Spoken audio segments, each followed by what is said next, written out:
Okay, good morning everybody to Coffee and Art in the Morning, Friday, impromptu, because I don't stream every Friday. I do occasionally, maybe once, sometimes twice a month, Friday. And so I want to work some more on our Alice in Wonderland. It's out of this book. It's a Korean book.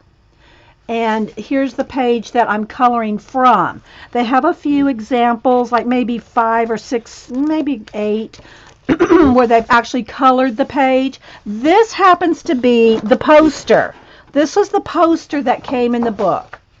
The pages are normally this big, but this is the poster that came in the book, and it really goes this way. This is the way Alice is falling through the rabbit hole this way, but I'm coloring it this way so that it fits on under the camera. So this is a live show, so if you're watching this over on YouTube, this is a live show over on Ustream with a live chat and mostly awake people. Oh, that's right. When does that start, Eileen? Has she officially decided to do a quote a day, or are you just forcing her to hurry up and do it? I don't know which it is, Eileen. Which is it? And so anyway, I started this maybe right before the holidays, I think. And I said I was going to do it all in Polychromos. I even kept the colors out that I was using for the dress and then the rabbit jacket. And I went in and did a little more work on the skirt, the dress, and I finished up the rabbit's jacket. She started it the other day. Where's she posting them, Eileen? I have not seen a post one about the quote a day. I need to find that, because that's going to be perfect. If she's doing a quote a day, that'll be perfect for me to practice the brush lettering. So Janet does these impromptu streams, and I don't always catch them. So I have to go back and look at her YouTube channel and say, oh, yes, it's on Twitter? Okay, see, I missed it. All right, Eileen, I'll go back and look for it. Thank you.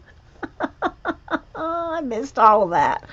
All right, so, but it's going to take me too long. I usually, most of the time when I'm coloring something, in any book or whatever, I do a base coat of an acrylic wash, a watercolor wash, a neocolor wash. I do a base coat of something that speeds up the process and gives me a base coat to work pencils over the top of.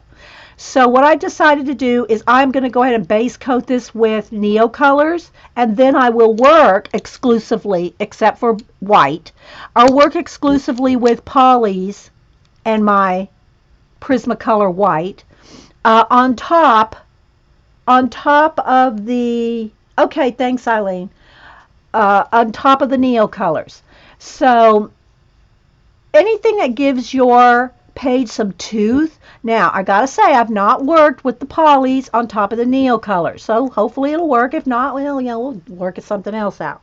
But I don't have, if I just wanted to exclusively work on this poster for a couple of months and do no other coloring, then I could probably do it on a show. Because, we work here for 2-3 hours, and that's not any time at all in the coloring world. When you're trying to shade and blend with pencils, 2 or 3 hours is nothing. If y'all remember when we did the Bennett Klein Oh Dear picture, that took 10 parts. We did the whole thing with Prisma, and it took like 10 parts. Let me show you this. Let's see here. Let me get out my binder, color book pages, and show you that. Here, it's my very first one. Let me take it out here of the sleeve so the shine, there's no glare. This, and it's a little flashed out because I do have the sun coming through. This took 10 parts. Tilt it a little, get it out of the sun. We did it very realistically and it took a lot of time. I do not want to spend 10 parts doing this poster, which it could very easily do. She doesn't want to do it. Okay, thanks, Eileen. Because that would be awesome to do those in practice with the brush lettering. So I'm going to go ahead and do the washes. We'll see how far we get today. And this is funny, and I don't think Melody's here, but last episode I showed that we got a new case for the polys. Well, I put them all in here. And I don't have them in exact like they are in the case, because I'd taken them out of the case, I used them, I had a few extras. You can see a couple of the shorter ones there. I had already had a few polys. So when I took them out of the case and I just had them loose to use them, and then when I out of the original box, I should say. So when I got the new case for them, they're just like, here's the yellows. They're not in like light yellow, medium, dark. They're not in numerical or proper order. There's my yellows. Here's my oranges and reds. Here's my pinks and purples. More purples and blues. And then the blues carry over, then into the greens, grays, a few more grays, and then the browns. So I did all this, put them all in here, thinking, okay, so even though I might put a light blue here, a dark blue here, I filled them up, right? I filled them up. Then I come across these. And I went, well, rats. I didn't leave spaces for these because I pulled these out, right, to use on the poster. The browns are no problem because I can just go back here, got one slot there, and then I can put some more browns here. But I don't have any space for the blue, so I've got to shift everything over a couple of spaces. I hate doing that. She's getting a little weird on the quotes. Okay. So this is one of those BTSKY. I forget what they're called. But you'll know what I'm talking about if you go on Amazon. They were on sale. I think it was about $24, something like that. I got it with one of my Amazon gift cards, or a Hubster's gift card for Christmas. Yeah. So anyway, I did that. So I've got these loose ones here. But I'm going to spend a little time doing the Neo colors, right? Hey, mermaid. The other thing is I got this yesterday. Somebody gifted this to me, and Amazon dropped it off, or came in the mail or Amazon. But UPS. But anyway, I got this yesterday. I don't know who sent it to me. There was not a gift tag thing in it. But so yeah, I do not have this book. I have lots of the original Dr. Seuss books, but I don't know who sent this to me. So if you want to fess up and tell me, that'd be awesome. Otherwise, isn't that adorable? I've seen other people do flips of it. I think Sherry has this book, Sherry Pink. I forget who else has it, but yeah, so it came yesterday. I thought, oh my gosh, somebody must love the Seussian, how do you say it, Seussian world, and wants me to color some Dr. Seuss. So, make up your mind. That's the one we should do right there.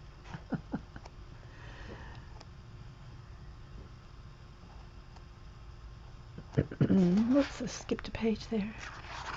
So isn't that cool? Here's us in the morning. There we are. There's my mods on the West Coast. You have it too? You haven't colored in it either, Janet?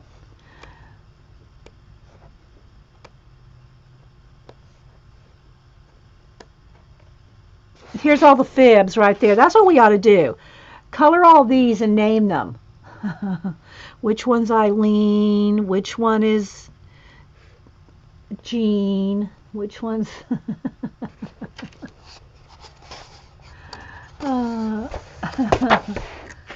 Make up your mind. That's a Janet quote. Make up your mind.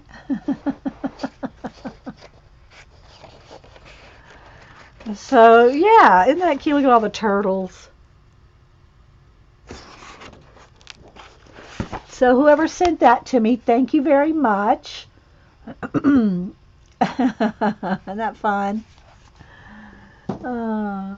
Okay, so let me get my hair thing flew out of there. Let me get my hair out of my face.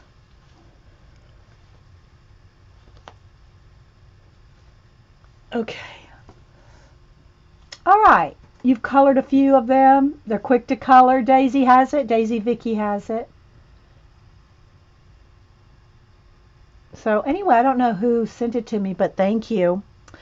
Okay, so back to our Korean fairy tale book. It's got all different fairy tales in it. And like I said, in the back, it has a few pages colored. So if you want to color them this way, you don't have to, obviously. They have the blank pages in the book, and then they have these in the back. If you don't know how you might want to color them, they give you these for examples. Okay. So anyway, I have it kind of pinned open here. So because I did decide that I wanted to try to do this one like it is, as close to it as it is. I've never really done that before, taken a page, taken a, something that someone's done. Even when I do, what's her name? Hang on, I gotta think a second. Jasmine's books, Jasmine Beckett Griffith. Even when I do her books, I try not to look at her real paintings or anything like that, so that I don't do the colors she did. I try to just like do it on, whatever when I'm coloring it. But in this book, they're in the back of the book. And and again, it goes this way. She's falling down here. See the dresser over here.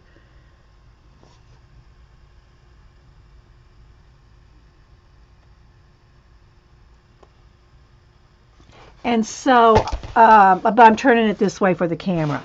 So I'm going to try to base coat with the Neo colors the background and everything else, and then go over the top of it with polys. All right, so I got my water brush. I do need a tray because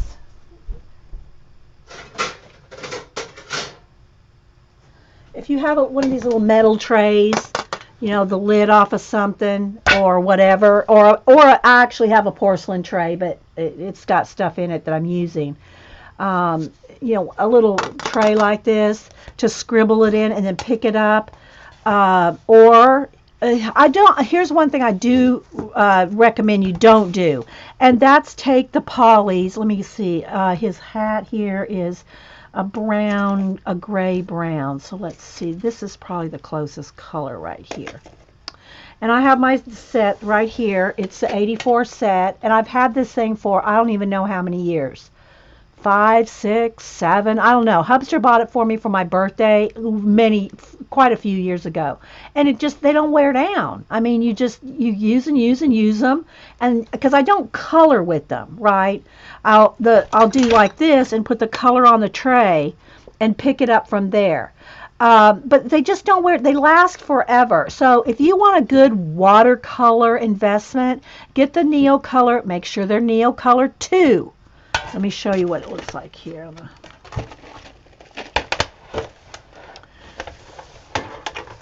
Neo Color, they have the Roman numeral 2, and it says water soluble. If you get Neo Color 1, they are just wax crayons. They're good for what you might want to use them for, but they're not water soluble, so they're not going to dissolve with water. So if you want to do, Dee Dee, I use Polychromos over Neo colors, and it's fine. Okay, good. That's good to know, because I have, my polys are new, and I haven't used them over everything. So, yeah, good. That's good to know, kitty meow meow. I mean, I wonder how many Neo 2s have fallen out of Jean's system. I don't know. Jean built a little house for all hers. This is the only thing I do leave in its case. I take all my pencils out of their boxes, and I might put them in a case like this, right?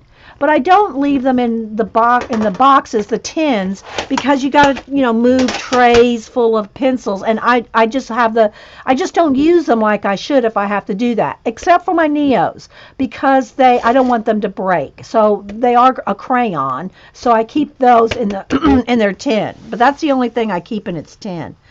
So the only thing I would recommend with them is not to color with them directly onto the paper. For one thing, it's harder to dissolve them when you do that. If you put them on here like on a porcelain metal tray, they dissolve just fine. See, They'll dissolve just fine. But on paper, it's harder to get rid of those streaks like that on paper. So I would recommend not coloring directly unless you're very light-handed. I just like doing it this way, and it stays wet. It's watercolor, right? It's water. It's watercolor. So, just reactivate it. The other way to do it is to take and just brush off. Janet uses the back of hers. She uses the back, and it kind of makes a little hole in there rather than using up the tip. She uses the back, and I think maybe quite a few people do that. They'll get the pigment off of the back end of the crayon. The only thing about taking it directly from the crayon like this, which is fine, but the only thing about doing it that way is you can splatter it. So when you're going like this and pulling off pigment, you can splatter onto your page. So it's really best to go over here to the side and pick the pigment off and then put the pigment on the piece, right? When I'm filming here, like, doing our show here, that's kind of a pain. It was really a pain anyway. For me, it's much easier just to put it on here and pick it up from here. So I'm going to put a base coat of this color.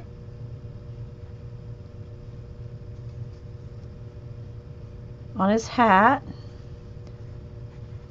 And remember, they're halfway upside down here. But I want the poster to fit under the camera. And I'm kind of zoomed away for a few minutes till we get the bulk of it done. Works well with ink tints too. I'm using both now. Okay, so you put the ink tints down and then the polys over the top, Kitty? Is that what you're saying?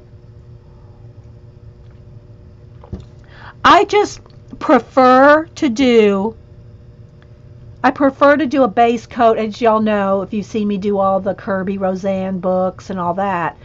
A wash of acrylic paint or a wash of watercolor, wash of neocolors, whatever. And then you just clean your brush off. I cleaned it off with a Kleenex like this and just kind of squeeze some water out and clean it out for the next. I am going to have to go get some water in a minute in here. It does. Okay, well, that's good to know.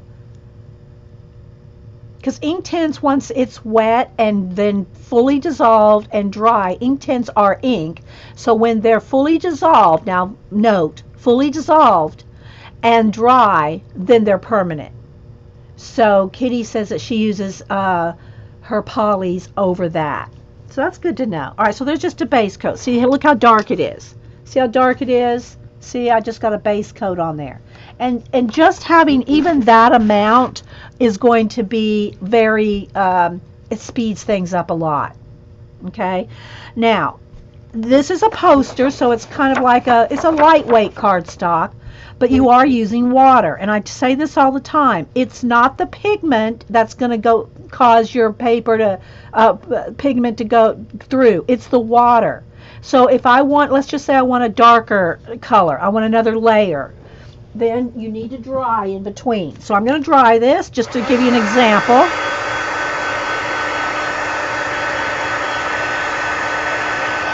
You need to dry it and then put another layer on. Don't just keep saturating the paper. This is not watercolor paper. So if you want, and here again, I don't want to, I'm real careful. I'm kind of scruffing it, not doing that, because I don't want to splatter it. Put another layer on. You have to do it when it's dry. Otherwise, you're going to pill your paper, make it fall apart or go through. Not that it matters if it goes through in this case, because it's a poster, it's one-sided. I don't care if it goes through. I'm not even checking to see if it is going through because I don't care. But it's the water. You oversaturate, and that's what causes it to go through. All right, so let's, and I'm going to, I forgot his little strap here. So if you're not real careful and think you're going to splatter, because I've done it not thinking. I get to chatting with you guys, and I got splatters of it all over. So if you're afraid you're going to do that, then put it on here and then pick it up like that. Okay, so I'm going to kind of look around and see what else is this particular color. There's a couple little books right here.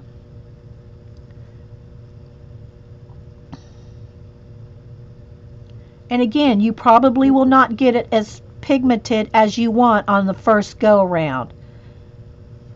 It won't be as dark as you might like it. So if you either can go let it dry and go and make sure everything's dry before you go over it with any kind of pencil. And that's true if you're using watercolor, acrylic washes, which I just mean by acrylic washes, I just mean watered down acrylic paint. And the acrylic paint that I use is just, grab one here.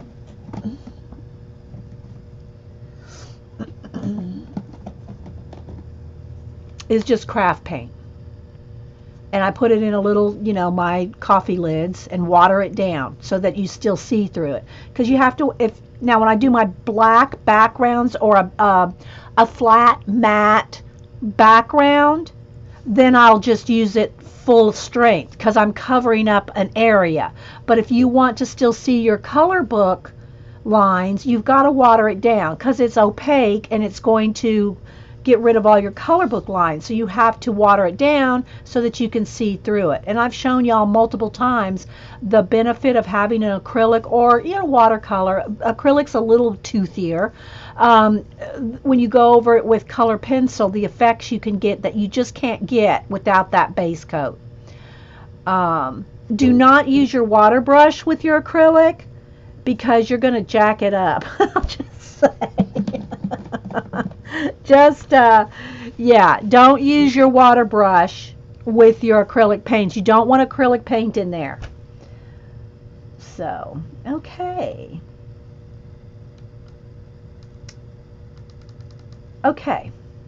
So, and I'll zoom in here a little bit more as, well, I guess I could zoom in one click just, but you're going to lose the full view. Let me leave it here for a minute because I want to get to the full view. All right, so her hair is very dark brown. So I'll just go with a very dark brown. And again, this is how careful I'm being. I'm taking and just kind of scruffing it right there. I'm not doing this, flicking. Okay, which is you just have that tendency to want to just flick on the color. I'm just going to scruff it here. Okay, so I'm not flicking any little bits everywhere. So I'm going to put a base coat on her hair. Okay, that's too auburn. I need a darker brown. Let's see here. Probably almost the same color that, or I could almost go, yeah, let's just go with the same color I had. Where'd it go? Here it is. I'll go with the same color. And then when I go over it with the polys, I'll do it a little bit different shade of brown than the rabbit's hat. But I think this is probably the darkest brown Neo I have. So let's just get a base coat on here.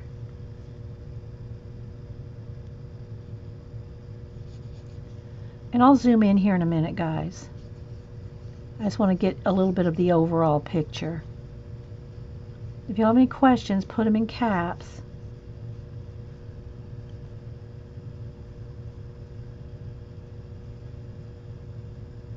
So this is a fairy tale book. It's a Korean book. I don't know the name of it because it's in Korean. But I always try to post the picture so anybody that needs to find it or something can. Okay. And then she's got some trim here on her dress that is the same color as his jacket. So this is probably the closest right here. This kind of, what's it called? Is it alizarin crimson? I think it's alizarin crimson.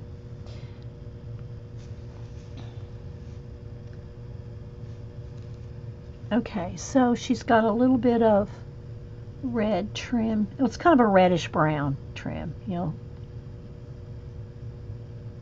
Here. And the thing about these water brushes, you know, I've got a fine point one so you can see. All right, So now you got the kind of the big picture. I'll just move it around as I work on it, but I wanted you to see the big picture here before I zoomed in any. So now let's zoom in a little here. Let's see if we can do a little bit of autofocus. I probably need some color in here, bright color here. Okay. There we go. So, yeah, get some more coloring done in 2018. Again, this is light. It's like a light wash. If you want it this dark. Now remember, I started with polys on here and here last week, but I want to get a little further ahead, so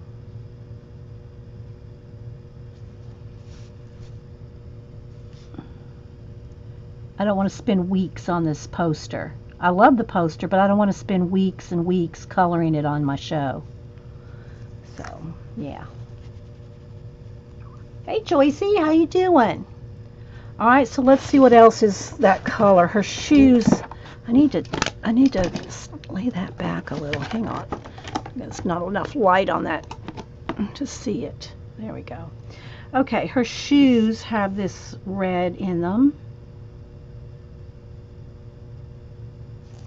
Oops, see, I got to remember to move.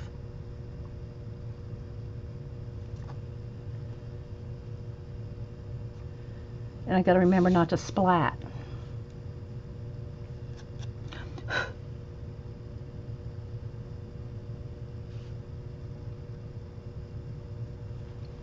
And I'm just looking at the picture and seeing what else has this color of red in it.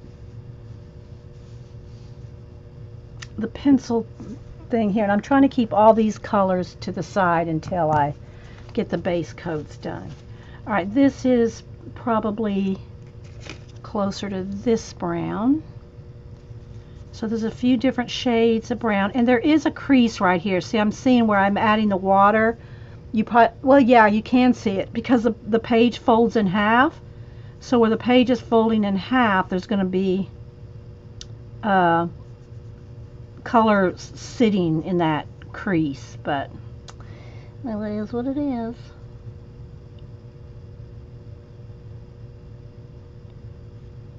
And I'm just trying to do, it doesn't, right at this point, the exact shades, I'm trying to do it as exact as I can to the example, but it's when I go to put the polys on top that it will matter. Okay, so it's getting a little bright. If it gets too flash out, the sun just came beaming through there. Even though I have the blinds closed, I can block out the sun with my I made a thing to block, you know, what do you call it, a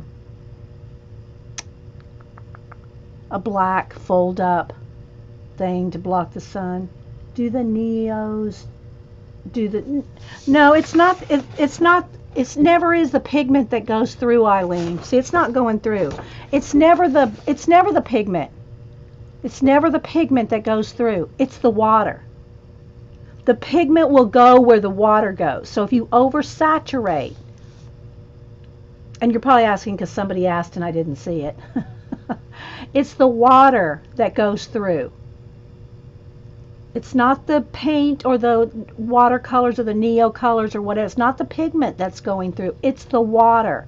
And when the water, your paper gets oversaturated, it takes your pigment with it. But no, it's not going through because I'm not oversaturating.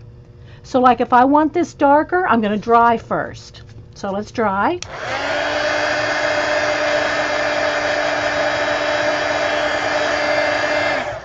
Now it's dry. And it'll take another layer. So you can see, and again, it's right there on the crack. It's right there on the crease of the poster where it folds in half. So yeah. And I'm not sure what they used, what the artist used to color the original poster. I'm guessing gouache, but I could be wrong. I'm not sure what they used to do this.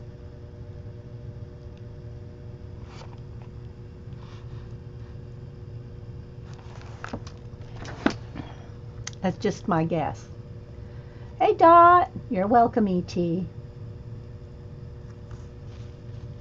Okay. So I'm just going to do a little here. Oh, I want that color set stayed out. All right, now I need a little bit of yellow ochre color. Again, I'm trying not to splat. I'm just rubbing it here. And there's a couple of these little brush handles that are like probably bamboo. That one, this one. And this one. Because there's texture in all this. There's lots of texture. Let me see if I can show you this bamboo here. Look at the bamboo brushes. See how they have little striations in them and little lines like it's bamboo? That's not on here. You got to put that in yourself. See? Those little striations and the little side things that are on a bamboo. See that there? So this again is just a base coat.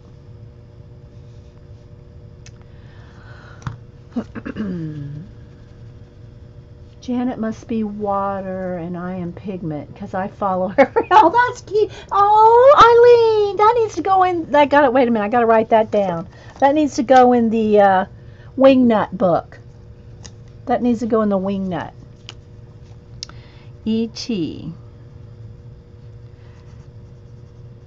Janet must be water and I am pigment. But that's really not true. It's really the opposite. Janet follows you. And I am pigment because I follow her everywhere. But I think Janet will agree. You go to her show and help her. It's the opposite. See, yeah, Janet's just saying that. And then, or as Janet says, opposite. Okay, that needs to go in the wing. If y'all don't know what the wingnut book is, hang on, let me find it. So the wingnut book is this little book we've had for years. And it's one of the little Timmy books, the little Tim Holtz ruler, and it has wingnuts on it. It has actual wingnuts on it, right? And we're the wingnuts. So it's a little book of, when anybody says something like that, I just put it on Post-it note and stick it randomly in here. Oh, there's another ET one. The education enabling elf. Muse said that. And then, so when anybody says something like that, I just stick it in here, and you can see we have hundreds of them in here. They don't make sense. If I just open one and read one, it's one of those you have to be there kind of thing. But I collect them. I've collected up, I don't know how many. There's some hundred, at least, some hundred in here of different quotes, quips, and quirkiness from the girls, and a couple of guys pop in here now. I mean, you see they're piled up, right? And so there's just tons of them in here. And so that's what the wingnut book is. Eileen hypnotizes everyone.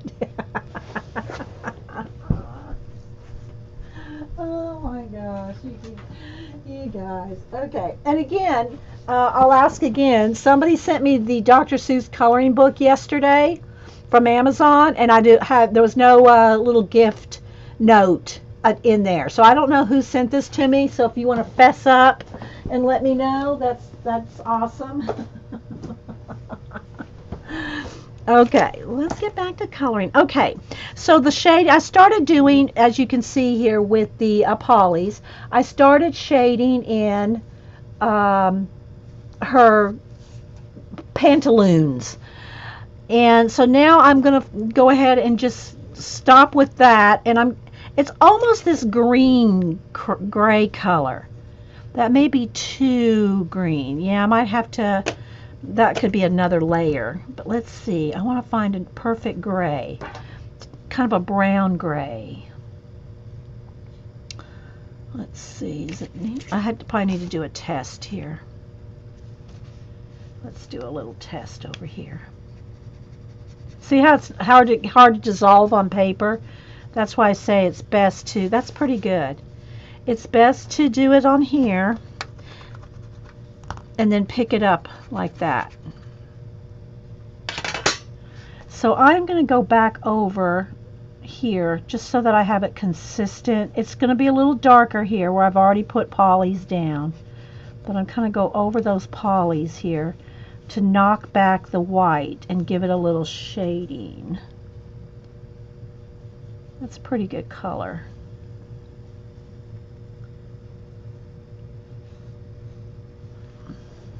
To get the base coat.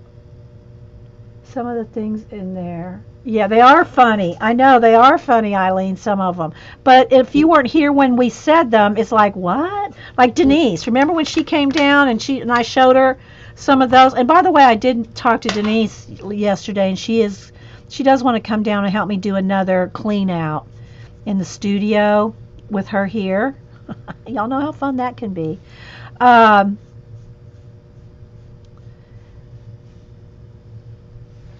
So, what was I going to say? Oh, yeah. So anyway, she looked at them and read some of them. She goes, I don't get it. Well, you have to be here, just like, what Eileen just said. If you're not here when we say it, it's like, that doesn't make any sense. So...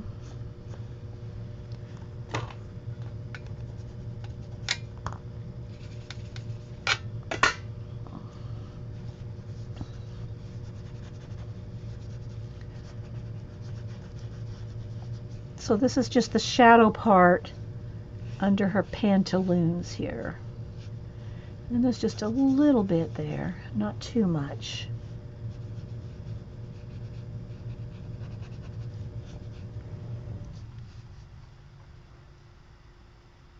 Denise thinks, yeah, she does think y'all are all nuts. But she thinks y'all are hilarious. But anyway, so it's fun to have and Denise is my daughter, one of my daughters, the daughter that lives locally. My other daughter lives out in LA, but Denise lives North Atlanta. And I got to be careful not to oversaturate this now, because I can go too much water just like the next person if I'm not paying attention. So watercolor is hard to talk. Ask Jean. It's hard to talk and do watercolor because you really are concentrating a little harder.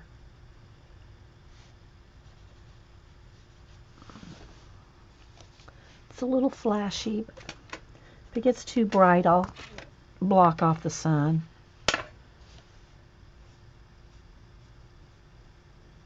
But she'll come down every couple of years and help me clean and organize the studio and get rid of stuff, and like toilet paper rolls that we someday want to make journals out of and never get to that.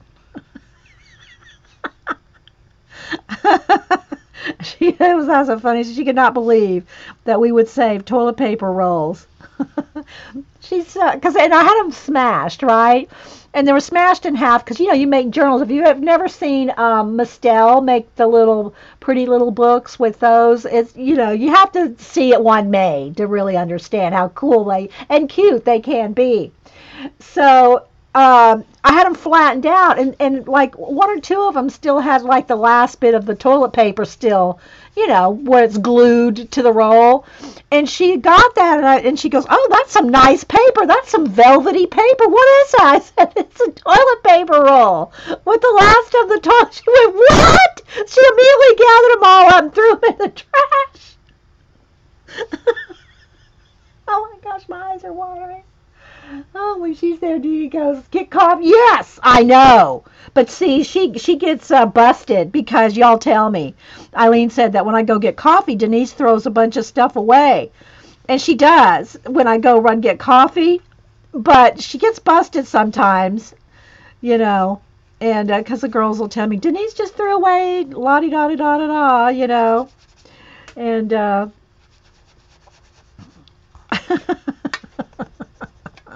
I did not keep those, though. She was right. I was never going to I was never going to use them. I was never going to make the journals like Mistel did. See, here's where the fold is. See where the fold is in the paper? So you got to kind of, I'll have to like work with that when I go to do pencils and try to get rid of the crease as much as I can. So this is all the shadows on the pantaloons.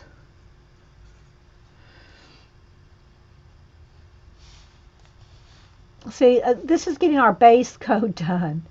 So we don't have to, you know, spend weeks. I mean, I'm not going to finish this today, but it will be a big chunk further along than if I did not. So just kind of putting in all the shadows. Hey, CB. We're just working on this poster, this Alice in Wonderland poster that's in our Korean color book, fairy tale color book, with the base coating it with the Neos. Okay, let's see, got that. A little bit here on our little socks. Oh, I know there's probably a name for them, but okay. So we got that, and again, it's a little flashed out. Now see where it's really dark there? That's where we started with the polys before I started putting the Neo color on. So you can see how lightly the Neo color goes on with the first layer. That right there, if I could put another layer on and get it this dark, that's what we did with the polys. Okay, so her top, her blouse, if you will, is the same shading.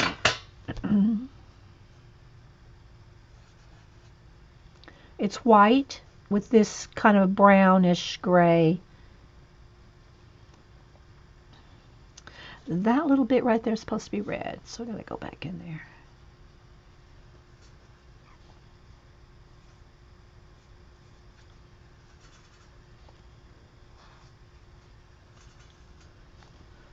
Can't see there. And I'm just trying, like I said, I don't usually try to copy the colors exactly, but I thought it would be like a little bit of a challenge to try to do that with this particular page. I'm not going to try to do all the pages in this book that have some samples done. I know, me too, CB.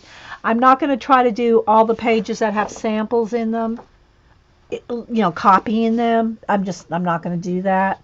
But this one, I thought I would try to do it as best as I could to the same colors. So you can see, here's the difference between, you know, layers of pencil and our first initial coat of the Neo colors.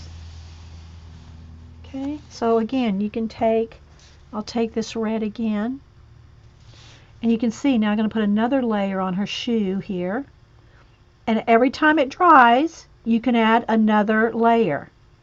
But make sure it's dry in between because you'll oversaturate your page, your paper.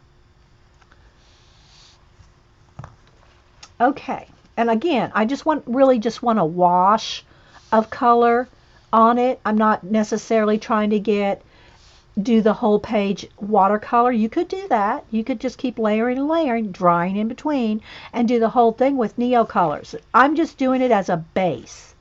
Okay, so now let's see. I almost need the yellow, an yellow ochre type, but a little darker. This color's probably going to work for some of the background. Yeah, that looks pretty good. So some of the furniture back here. So again, this is where, you know, things like this is where it will take up so much less time. And I'm just scraping over here onto the tray to pick it up by getting this done.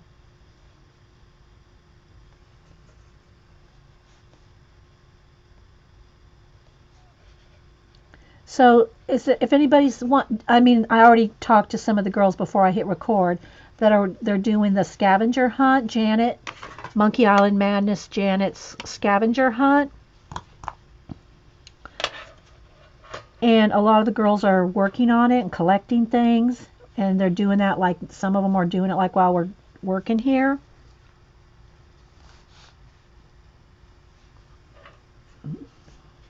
So if anybody wants to talk about the scavenger hunt, feel free and I'll talk about it with you. I haven't done any more since Wednesday when I did those few things.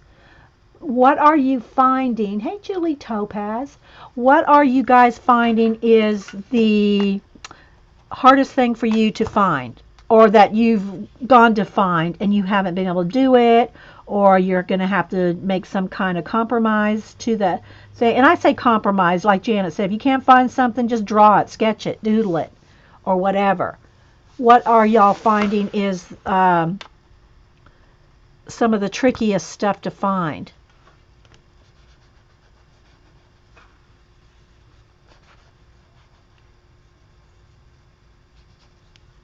And put it in caps.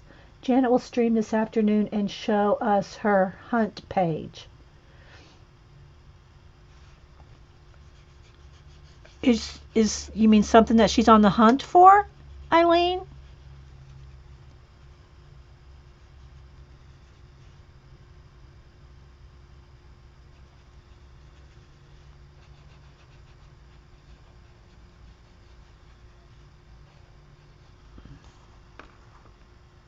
Dry clean. Okay, so Julie said the dry cleaning tag and cupcake papers, of all things.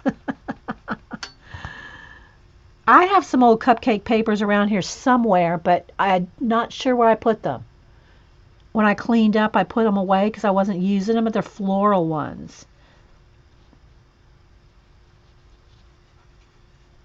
But I'd have to dig around and find them. And the idea is to try to use what you have, not go out and buy stuff. So I really want to find them. I don't want to go out and buy, new cupcake papers. I want to find those. She did one page so far. Yeah, we don't do dry cleaning either. I mean, on a rare occasion we'll do something, but Hubster does take his shirts and stuff to the laundry. They're not dry cleaned. They're laundered and starched and ironed. So I have tags for that. Janet's a super slacker. You are no slacker, Janet. The rabbit himself has some shadows, the same kind of color. So I'm going to go ahead and put some of that in here. It looks like the same kind of golden color.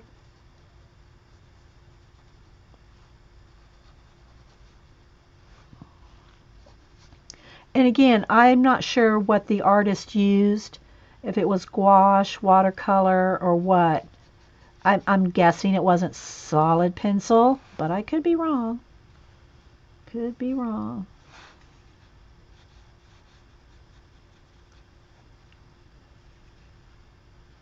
And there's a little pink on the insides of the ears, so we'll wait on that.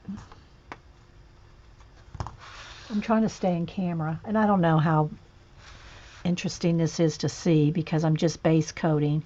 But just so you know how long it takes to do these pages. Again, I never mind watching speeded up coloring pages or any kind of art pages. I don't mind that they're speeded up. What bothers me is that it gives the impression that you can do it that fast. I mean, obviously people see it speeded up. I don't mean that. But they're left with not knowing. They're left with not knowing how long something took. I always appreciate the people that when they do speeded up videos say, I got this done and speeded. Nothing wrong with speeding it up. A lot of people don't have time to watch 3 and 4 hour, segments. And I understand that. I just wish that they would say, but in actuality, this took me 3 days. You like that? Yeah, see, that's done with the Polychromos, with layers and layers and layers. It would have been quicker had I done this first and then done the polys on top. It just goes faster when you have a base coat. So I never mind speeded up videos when I know, and I know because I've done enough art knowing how things take. But newbies, especially if they're color book pages and people see, color book pages that are done in under 10 minutes on a speeded up video, And they think, well, you know, I know it's speeded up, so it probably took maybe an hour. And it speeded up and it took them 3 days.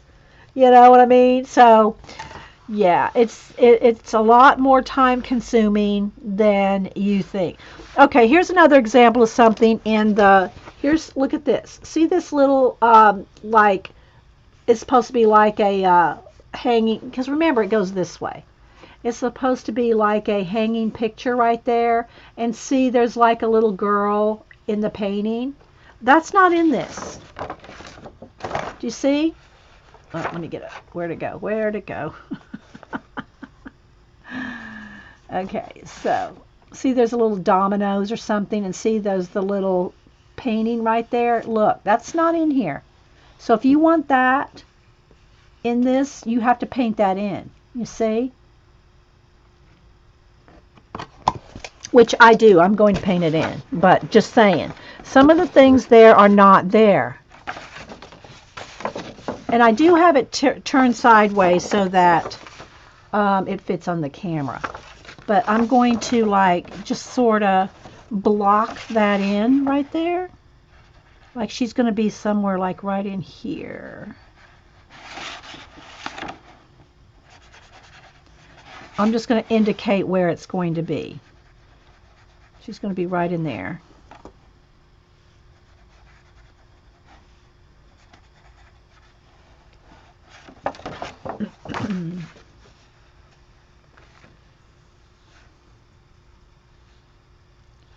It's right up to his little ear, right there.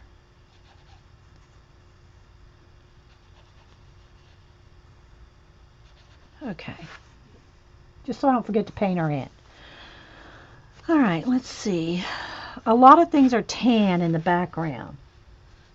So I almost just want to do like a light cream color as a base, which is probably not going to show up very well. Let's see what happens here. I'm going to paint stuff. It's going to look like I'm just going with water. But it's like a creamy cream color. And again, if you use it for direct, don't flick.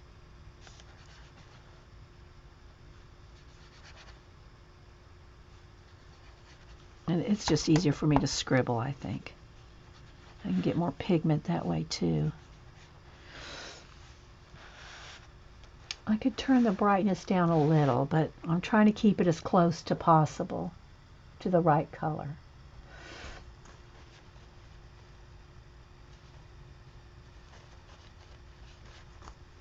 Okay.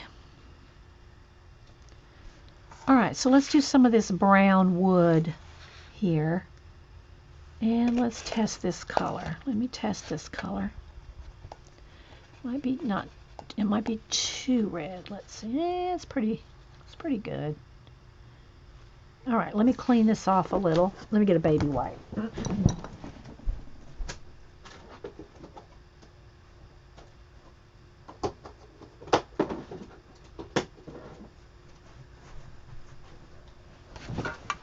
So you can just clean it right off. You want it dry so that the pigment will scratch on. If it's wet, it just kind of wants to roll around. So let's get quite a bit here, because I'm going to do a big piece of furniture.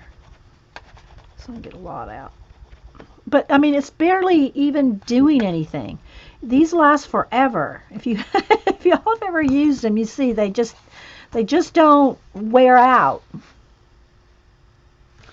Okay, so who all is doing? Go back to the get back to the, what do you call it? Scavenger hunt that Janet's doing. And how I know a whole bunch of you have already said you're doing it. I just wonder how many. Okay, so all this is that brown. It's much darker brown than this first layer, but I'm putting on a first layer.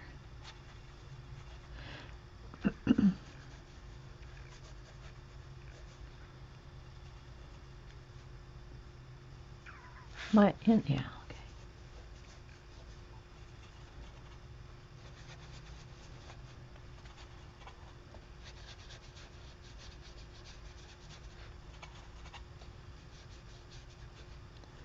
So you can see how much faster your penciling will go if you have this base coat on. And again, you don't have to do it in Neocolor. Most of the time I do my base coating with, and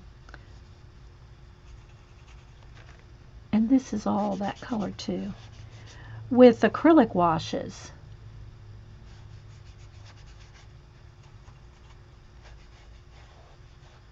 And there's the crease right there.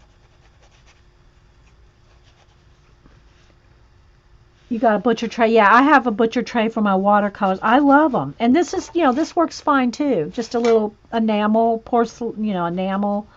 The pencils came in or some other supply came in.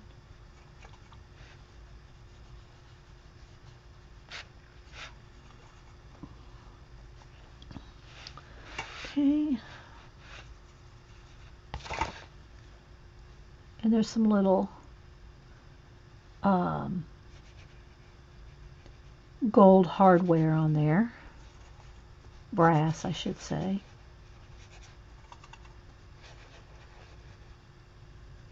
So you can just see how we're getting an initial start here.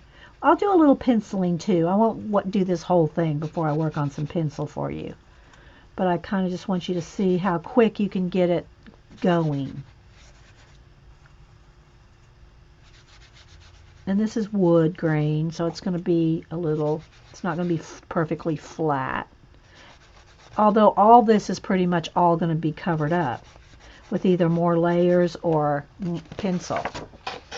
Just the wash. You're doing the scavenger hunt journal like a junk journal.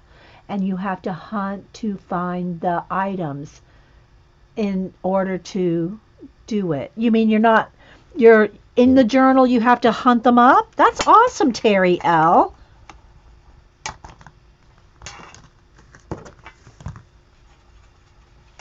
And I'm just right over here getting more pigment.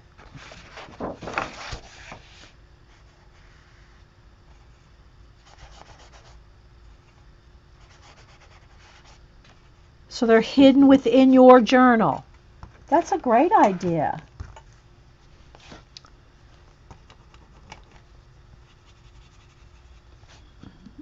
Okay, let's see, that's brass right there.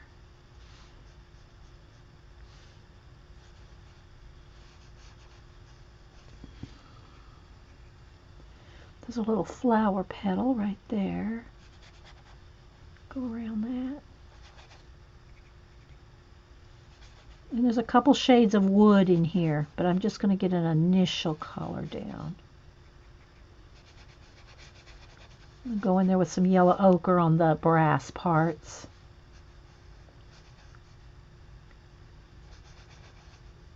We'll do a little bit of this furniture. Hey, Shalene. Mink. Who else has popped in? I know some more people have popped in. Thanks, everybody. On our impromptu Friday, which I really can't ever say, guys, until Friday morning. So, I was actually kind of hoping that Jean and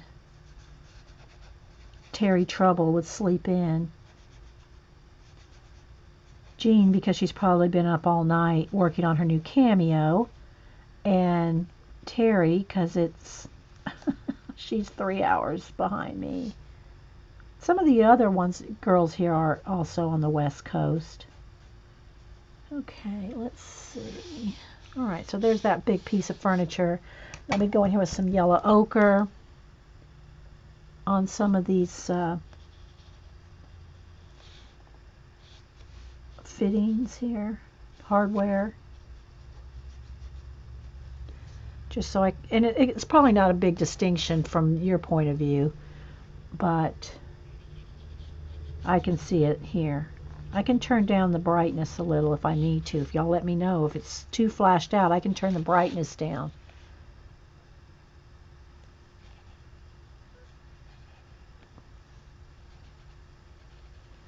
And then there's just one little bit here I missed. Okay. So there's the initial wash of color. That chest looks like a Japanese tansu. It could be, you know. It could be. So here's the picture, the way it's orientated, supposed to be orientated. She's falling down the rabbit hole. And again, this is just, you know, I'm doing it sideways because it fits better under the camera. Okay, so let's see. Let me dry this. Well, let's go ahead and do a little pencil work on here maybe. Oh, well, wait, I want to do one more thing before I get to the pencil. So as you can see, once it's dry, let me just show you again. You can take now another layer. Let's just do one little section right here just so you can see. And add another layer of brown to deepen the color. Just like you would a watercolor painting. Layer and layer and layer, right? But again, I want to do most of my coloring with my polys. This is like the base coat. Okay, this frame here is kind of like, almost like a minty, kind of a gray-green. So I'm thinking if I maybe did a minty blue and a gray. Here, let me, what did I do with mine? Did I throw away mine? Yeah, I did. I'll wipe this out. I think if I mix a little bit of this mint, because this is kind of the it's kind of a green minty thing. Let's see. If I mix that in a gray, let's try this green gray. Let's see what happens when I mix these two colors. I'm trying to match a color. That's pretty close. That's pretty close. Let's see. Yeah, it's almost exact actually. It has like a greeny gray with just a hint of mint. It's got a hint of mint. This frame. So we'll do that. And I don't know, I guess because I've mixed so many colors over the years that I can kind of see the colors. But it does take practice to see other colors within colors. If you don't have the exact color,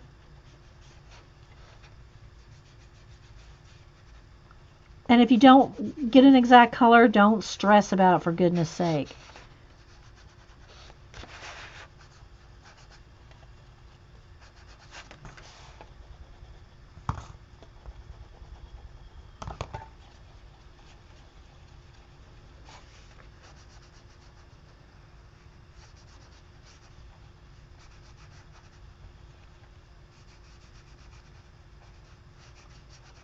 But it's kind of a green gray with a hint of mint. And I don't know if it'll show up on camera here. This right here.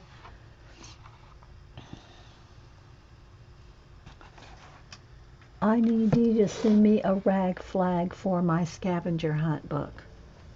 Email me, Janice. Email me and tell me. Don't tell me here because I won't remember after the show. And that little nail looks that color too. All right, I want to see if there's this. I don't really see this color anywhere else. There might be. Okay, here's another example of. All right, see this painting here with the Asian writing. See that right there? See the writing? See the chop mark? The lettering? That is not in here. Look. See? It's blank. So if you want all this in here, or even indicate it, even if you just do a little bit of scruffy, you know, indication of the lettering, but you can see all that's here is the flowers and the ribbon. You see? So any of that you want in there, same for this one. See the background there? It's not there. So if you want those textures and everything, you got to put them in yourself, which I will probably do. But Jerry D, I am a planner girl now, thanks to you. Oh my goodness. Oh my my goodness. Okay, let's see. I think that needs to have some more of the tan color here. So let's start with this yellowy tan. I'm going to put quite a bit out because there's a big section. That's hard to see. I know that color is very light. But I want to get the base coat on here where that script is going to be. And again, I'm not going to try to duplicate the words. I'm just going to do like little scruffy bits with a pencil just to indicate where they are. But when you work on a poster like this or any, complex, larger page, it's going to take a while. Right? It's going to take some time.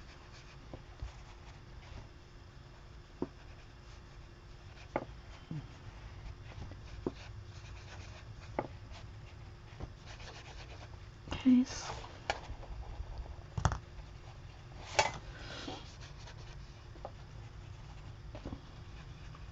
But we'll get in here with some shading with pencil in a minute. And speaking of planners, I will be doing a Society of Idea Collectors and a syllables segment on Monday. So if you're one that's following along with the Society of Idea Collectors or you're doing a syllables journal, I'm going to do a segment of something for each of those. Again, this is just a base coat here. It knocks off the white of the paper. And then this little bit back here is a redder color again. It's not the reddest red that I'm using, but it's a sienna color. Let's kind of get that in here. That's right back here. It's behind the little bonsai tree.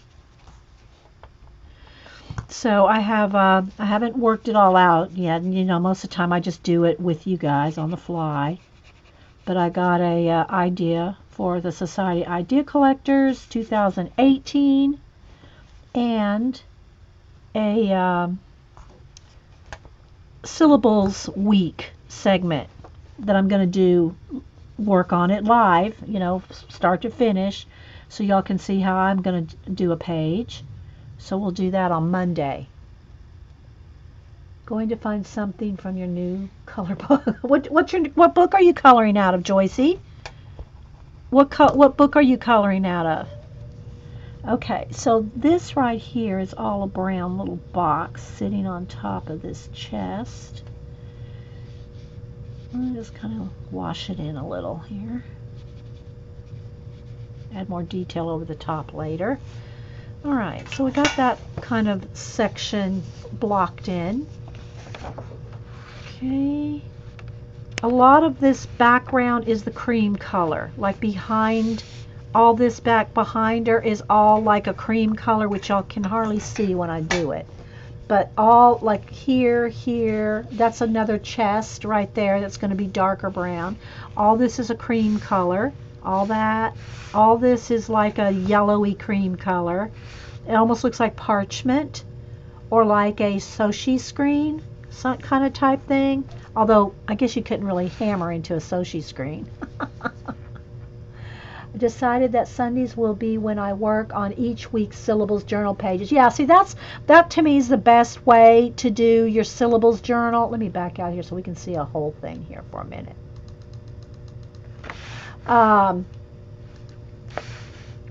The syllables journal, where you do, if y'all aren't familiar with that, it's where you do one page for the week. And I've got people saying, well, I don't want to cut out it's a lot of work to cut out the calendar squares for every day. You don't have to do that. Just cut you out a square. I like the calendar squares because it'll have like what's going on, like Father's Day, Mother's Day. It'll be on the little square already, like a calendar, your calendar squares. They'll have the number, and they'll have the some do, some don't have the number. Yeah, they all have the numbers. The day of the week is what I'm saying. But they'll have the holiday and all that, the special events. They'll have all that on there already. And so that's kind of why I like the little calendar squares. That being said, do not feel like you have to find a calendar, cut it up, and all that. You don't have to do that. Just make a square. Just cut a paper square, a cardstock square, stamp it, or just hand write on it January 1st, January 2, January 3. You know, you don't have to do that. I don't want anyone to feel like, oh, I can't find a calendar I want to cut up. Don't do that. Don't stress about it. Just cut a square. And the reason that we do the squares on the syllables is because you can move them around. So when you do your week's page, nothing's glued down. You can just tack it down. You can glue dot it down. You can washi tape it down until you get the week gathered together, and then glue everything down where you want it. So it just, to me, it's kind of makes it a little fun. If you're a planner girl and you've already got your planners, you got a book you're working in, you know, it's okay. Then just maybe throw some extra stuff on there that you have your extras. Because remember, the syllables are your leftover things that you've collected, you know, your ephemera and stickers and just things that you have lying around that you've had forever. We're trying to use that up in the syllables journal, the 1 page a week, minimum 1 page a week. So you'll have a binder of 52 pages plus any extras you have. Like I made a extra New Year's page, New Year's Eve page. I made an extra Christmas page. You know, so if you have a special event, you can have a page for that special event. A birthday, a grandchild's birthday, your birthday month, which mine's February. Yeah, use what you got. Exactly, Kmore. But it's supposed to be fun and use. All right, let me just give you a hint. Here, I'll give you a hint. Let me do something. I'm going to show. This is what I'm going to do on Monday. Now, it's not going to be this exact same stuff because I'm going to put it back in the box until Monday. But I want to show you. Here's one of the things I'm going to do. Here's one of my, there's coffee spilt on. There's coffee stains. Here's one of my little bins of ephemera. Now, y'all know I took a whole bunch of ephemera, faux ephemera, and put it in my syllables binder to pull from. But I know not everybody's going to make a syllable binder to pull from. In other words, you're not going to have a binder of all your excess little, you know, ephemera and stickers and stuff and put it in a binder. Let's just say you have all your ephemera in one box. Okay, like this. This is another example that you have to make things your own. Do what works for you. So, on Monday, this is what I'm going to do. Julie Topaz, did you see the old weekly planner I found for collage? The lady had remembered it from 1997 for 2017. Her entries were so no. Now I've seen all your entries. I think all your pages, all the stuff that you've posted, Julie. But I didn't realize that one was an old weekly planner. So I'll have to go back and look at that. Julie is Topaz Pearl Girl, and if you need someone that you want to follow that has great Pinterest, Topaz Pearl Girl. Julie is awesome on Pinterest. I don't get over to Pinterest as often as I like. So if you follow me on Pinterest, I'm not ignoring you. I only get over there when I have to really research something or find some. I don't have time to get over to Pinterest often unless I'm just looking for something. I haven't pinned anything probably in months. I do have quite a few pins, but I haven't done anything in months. I did make a color book pin board for my color book pages, and again, I haven't posted any of my recent, probably in the last year, I haven't posted my recent color book pages. Anyway, so Monday what I'm going to do is I'm going to open this box up, and there's all kinds of sizes and shapes. There's little words, there's big words, there's all kinds of things. So this is what I'm going to do on Monday.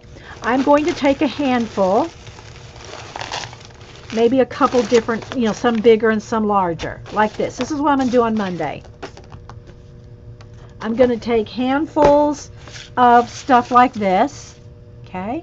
There's a whole bunch of little words and letters in here. There's just all kinds of stuff.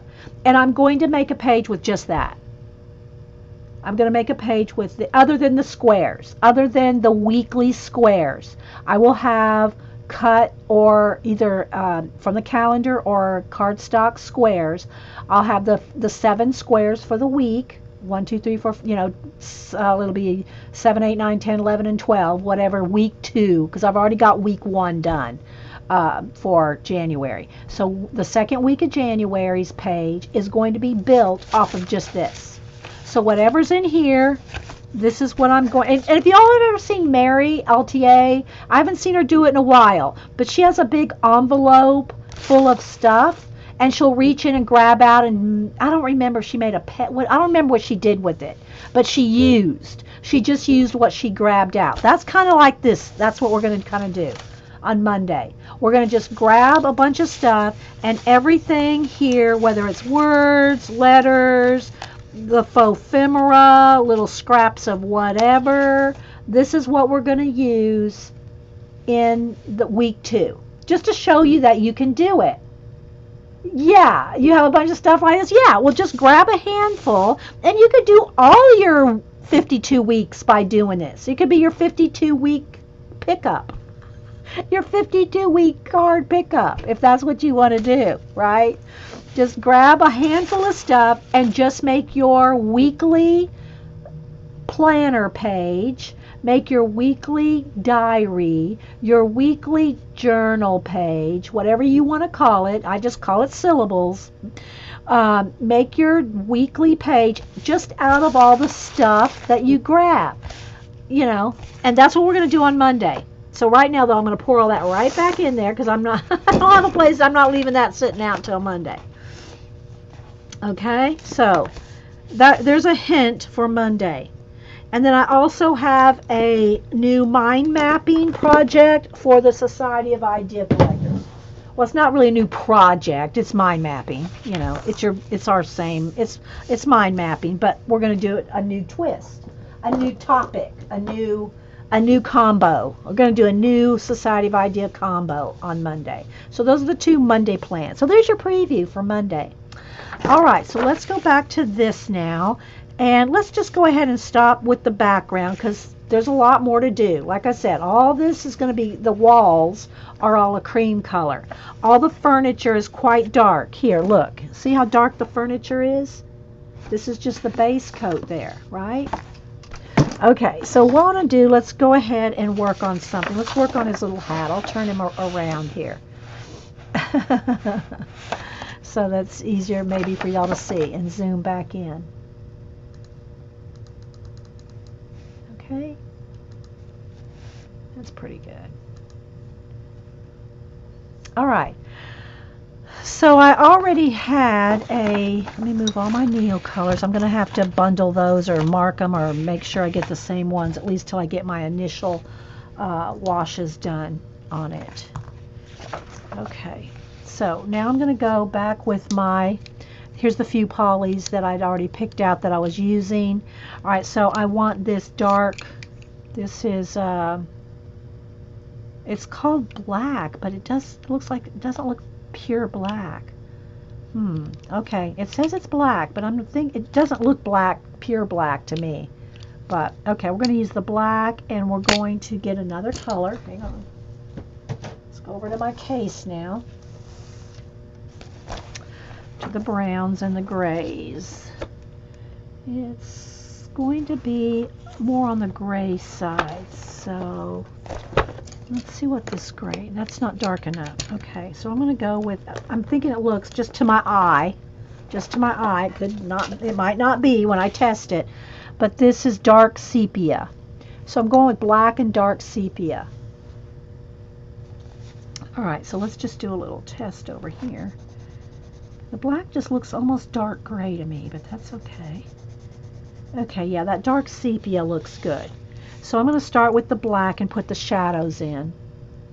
And we're going to try to accomplish that hat. I need to do his little eye too, but whatever. We'll get there. Hey, Pacola. I'm sure there's more people popping in. Thanks for being here.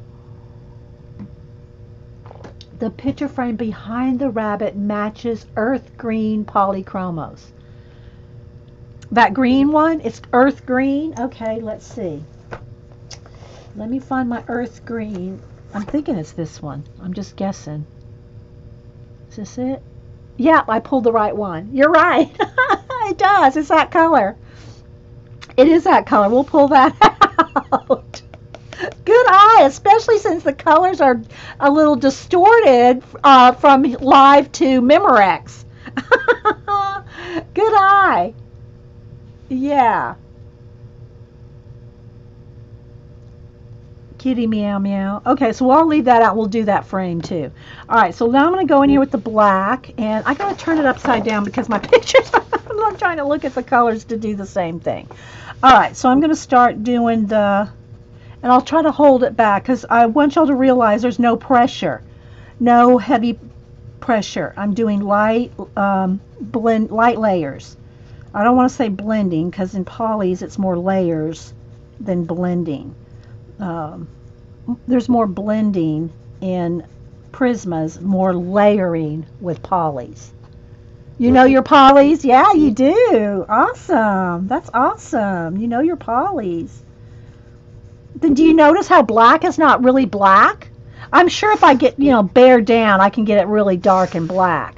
But just looking at it, it's not really black. It's like a dark, dark gray.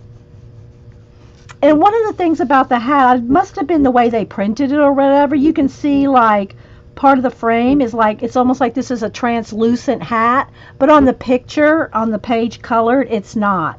So I'm just going to like color right over those lines that you see through where the picture frame is, because you don't see that on the actual hat.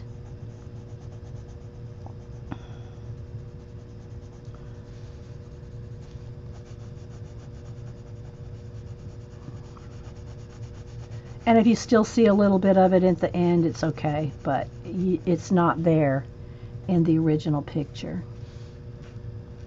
And I wanted to kind of, you like Payne's Gray yourself? Yeah. I just wasn't sure Payne's Gray was going to just like be almost like dark sepia. There wouldn't be enough enough difference. So, yeah, so I want the black and the dark sepia color. And it's kind of, I don't know that it's supposed to be like a felt hat, but I'm thinking it feels like a felt hat in the picture, so I'm kind of doing it feltish. I love making up words like that. So I'm going to put a layer of some of the darker shadows. I'm going to go over the whole thing with the sepia again, but I'll start with this. And I'm not bearing down. No, I'm not putting hard pressure. Especially when you have the base coat. We have the water, the neo colors. So that's tooth already. So you don't have to bear down. I'm barely doing like this. Lots of light. It's very light that I'm putting down. But because the tooth of the neo color is there, it pulls the color.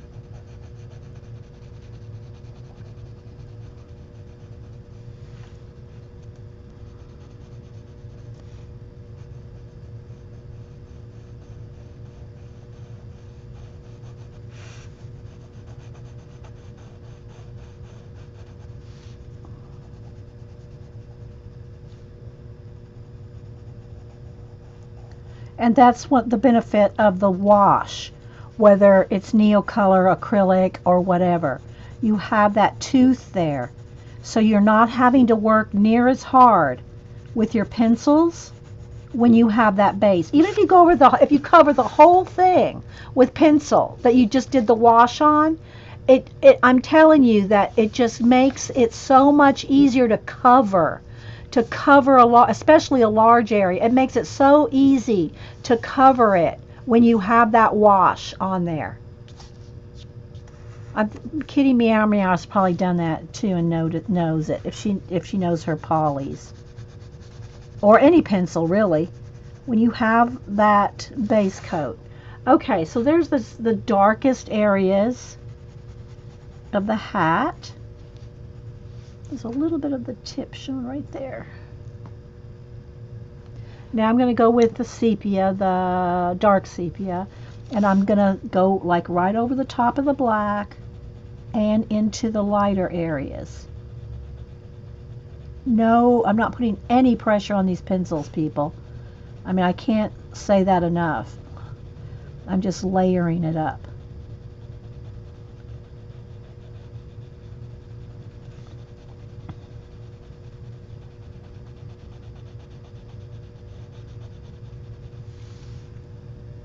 Because the whole hat, if you look, it's almost solid. You can barely see any differentiation between the light and the dark.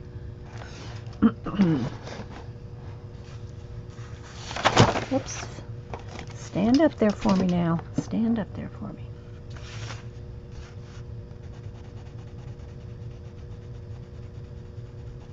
And polys are a harder pencil anyway. So as long as you hold it way back so you're not putting extra pressure. When you get up here like this and you bear down, if you hold your pencil farther back, you're less likely to bear down because you just can't bear down as easily.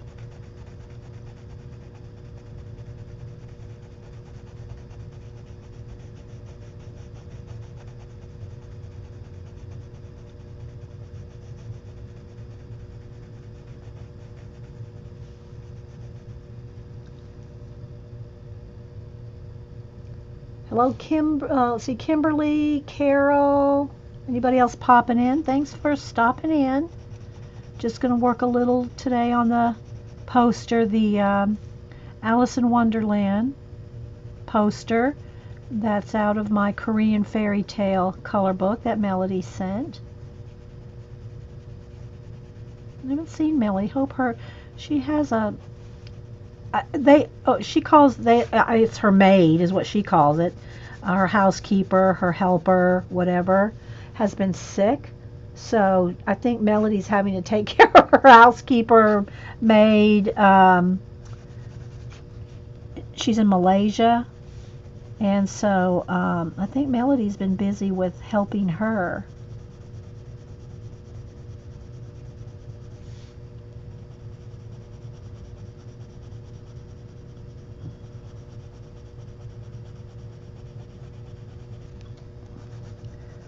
I'm just kind of cross hatching to get it kind of smooth. I've never been much one for blender pencils.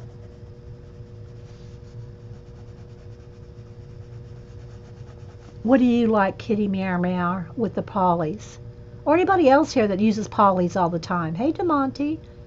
How is do you just, because I'm used to just blending everything with just pencil with Prismas. What do you like to do any kind of extra, if you want to call it burnishing? And I've looked away and I got things going on here. Where's mine? I got a couple of pencil marks just going because I wasn't paying attention. I was looking at chat. Let me just erase that.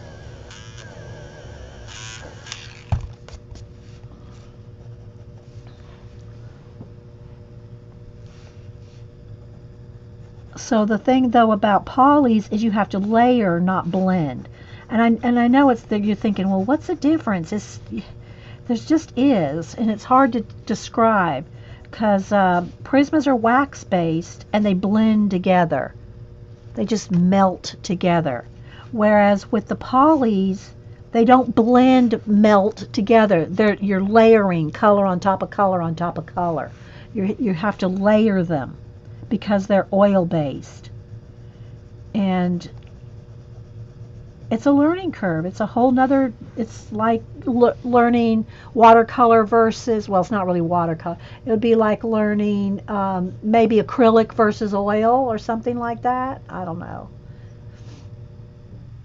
Kitty Merriman, I used to love Prismas, but polys have made me appreciate layering effects a lot more. Makes it more deep looking. Yeah, because it's more work to me.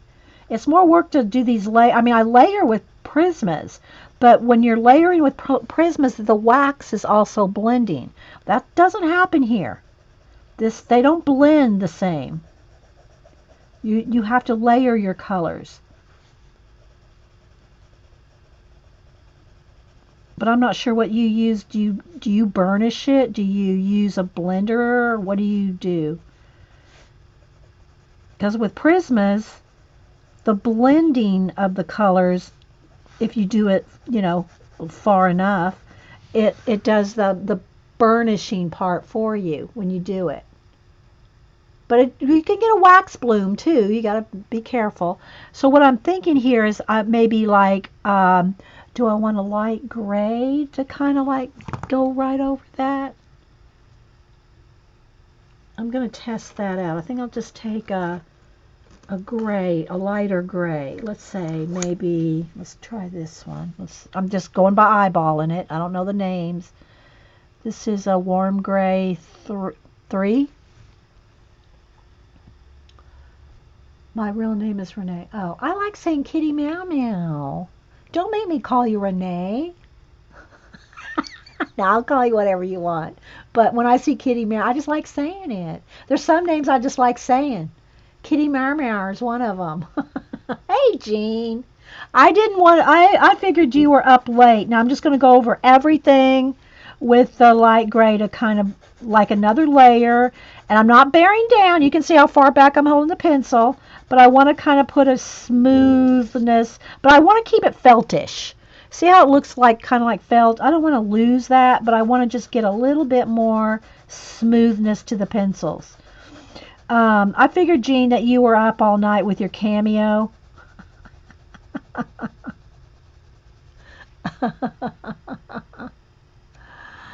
I know that Jean got a new cameo. All the girls gifted her some money, Amazon money, to get her because of all the work she did on the Streamathon. And so she bought herself a cameo number 3, and it's apparently, from what I gathered at some of the tweets, it's working for her just fine except the Bluetooth. So I think she's on the hunt through the cameo company to find out why she can't get her Bluetooth to work with the cameo. You don't have to have Bluetooth. You can just plug it in like USB cord, which I think is how she's doing it now until she gets the Bluetooth situation. So you're up late when you did go to bed. The howling wind kept you up. That wasn't the howling wind. That was your cameo calling you back, Jean.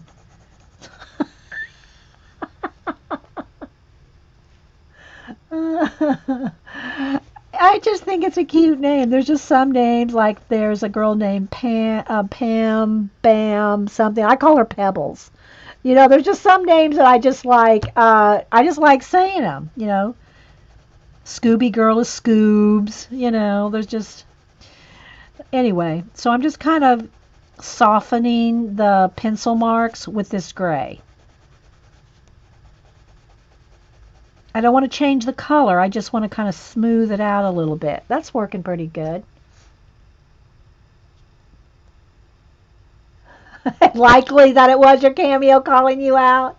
Okay, Kitty says I add burnishing using the Derwent blender and burnisher.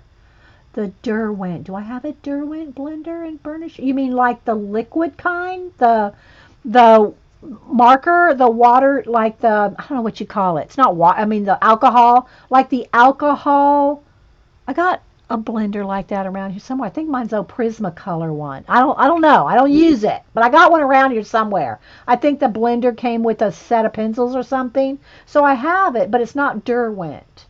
Is that, let me just ask you first, Kitty, is that the kind of blender you're talking about?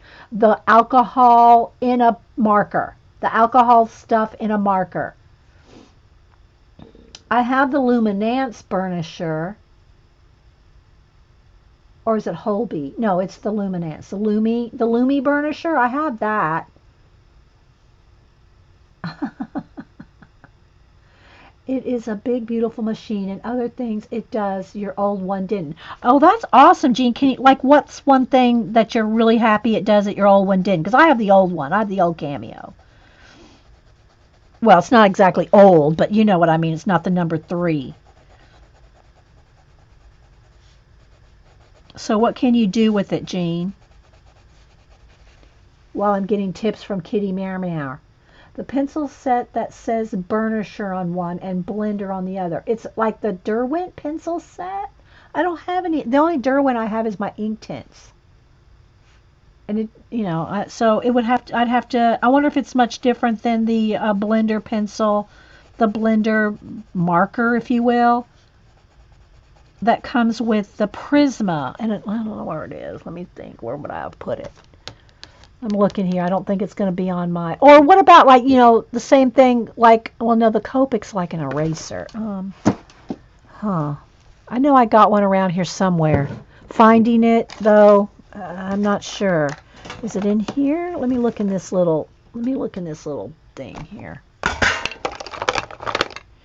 My stamps and my glue and my old scissors and my new eraser. I keep forgetting this. I need to move this over to the pencils. Oh, there's a little thing. Oh, here we go. Okay, this is what I was talking about. Prismacolor blender. Colorless blender. Is this the same thing? Do I dare test it? What else do I have in here? Here's another one. Which one is, who makes this one? I don't even know who makes this one. But it says alcohol-based marker. Is that the same as like the Prismacolor one? God, I haven't ever opened it. Like this? Okay, let's see. I only found it online. It's a bit different from the Prisma one for sure. So don't use this one. Or maybe I should do a test. Let's maybe do a test. Because I don't use these blender pencils, guys. I blend everything with pencil. Or maybe, let me just do a little, dare I? Dare I? Let's do a little edge here. And I'm sure it's going to soak through, so be aware of that. Because it is alcohol. It's probably like your alcohol markers, and it's going to bleed through. Not that it matters if it bleeds through here, because it's a one-sided poster, but don't do this on a color book page. I'm kind of leery of overdoing it. You know?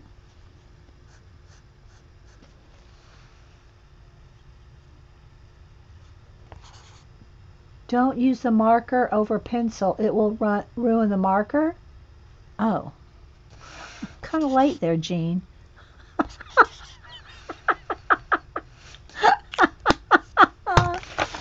It didn't go through. It didn't go through. Jean's screaming at me over there. Okay, I'm putting the blender away, Jean. I'm putting it away. All right. The wax can mess up the marker tip. Yeah. Well, this isn't wax, though. It's, well, I guess this would be the same thing as oil. These are the polys, Jean, so they're oil-based. They're oil-based. Now, I know not to use my Copic blenders and the Copics. Don't use Copics over, probably polys either, but don't use Copics, especially over your wax pencil, because it will ruin your Copic. So that makes sense. You know. Paula, that marker is for Prisma markers. Is Paula here? Are you just calling me Paula, Jean? Wake up, girl. Okay, so let me go back with the light gray here and finish blending this out. Teasing you, Jean. Sassy pants. I don't know. I see half the conversation. But yeah, you don't want to use Copic. I know not to use Copics. Erin and some of the other Copic certified girls have said do not use your Copics over color pencil. You can use the Copics as a base, which I've done that. You can Copic a base and then pencil over it. But if you try to put Copics over your pencils, it can ruin your Copics. So I do know that, Jean. Okay, so there we go. I think that hat's pretty good. Here, let me show you what it looks like in the picture. There's the hat in the picture. And here's my hat right there. There's his jacket. It is a little different red in the, because this looks almost like it's a little foggy, but there's my color's pretty close in real life. So, yeah. And again, I'm not sure what they colored their picture with. I'm guessing it's gouache, but I could be wrong. I need an oil-based blender. I have the Lumi, blender. But I don't like to mash down. I don't like to mash my page down with a blender pencil. You'd be surprised how well a Q-tip will blend. Yeah, you don't know how well it'll work over the wash, right? Well, let me go get a Q-tip. Let me go get one and see. Hang on. See, I'm just used to blending Prismas with Prismas. No blender pencil, no alcohol, nothing. I just use pencils. So hang on.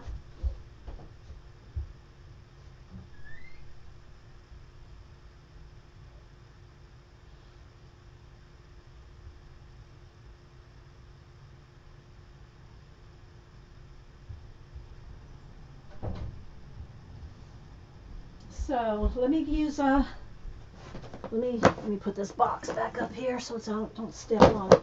Like, let me grab one of my things here, like here. Here's another one. I'll grab this one. And smaller. We'll try a Q-tip here and see what it does, because this is oil based, right? Like I said, I'm used to using Prismacolor. It is moving it because obviously it's picking it up. So Kitty Meow Meow, do you use Q-tips with your blending? With polys? Again, guys, I'm a Prisma girl. Polys are new to me. With polys, I find they're so easy to blend, no blender needed. Yeah, layering, Paula. To me, there's a difference between the layering and the blending. Polys layer.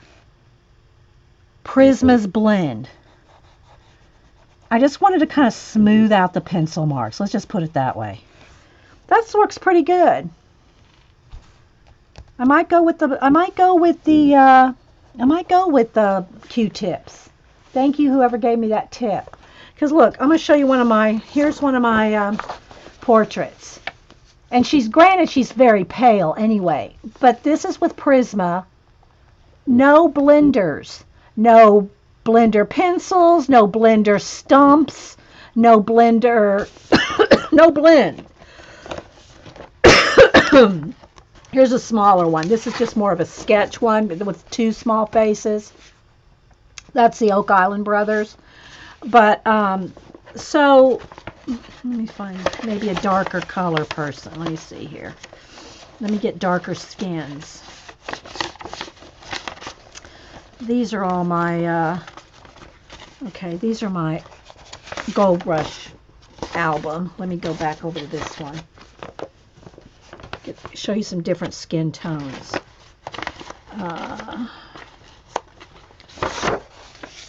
See, there's no...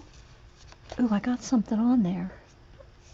There's no blender pencils to this. This is just just Prismacolor.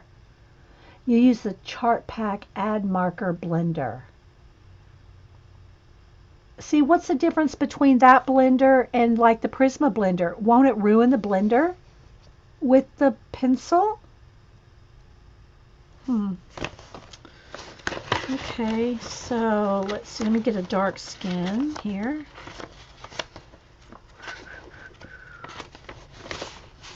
That's another. She's more, and it's hard to see. It's kind of peach. The light's flashing it out.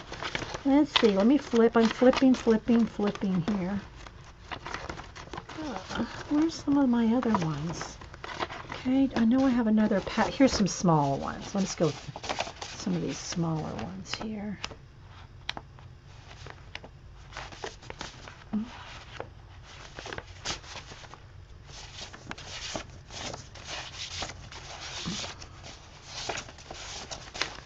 So here's one. Another one. I have a whole nother set somewhere. I'm not sure where the rest of my... Oh, they must be in the third. Anyway, I'm just trying to make the point that I'm not used to using any kind of blender, anything, with Prismas. These are all done with Prismacolor. So there's no... Where is my other pack? It must be, I've probably mixed them all up.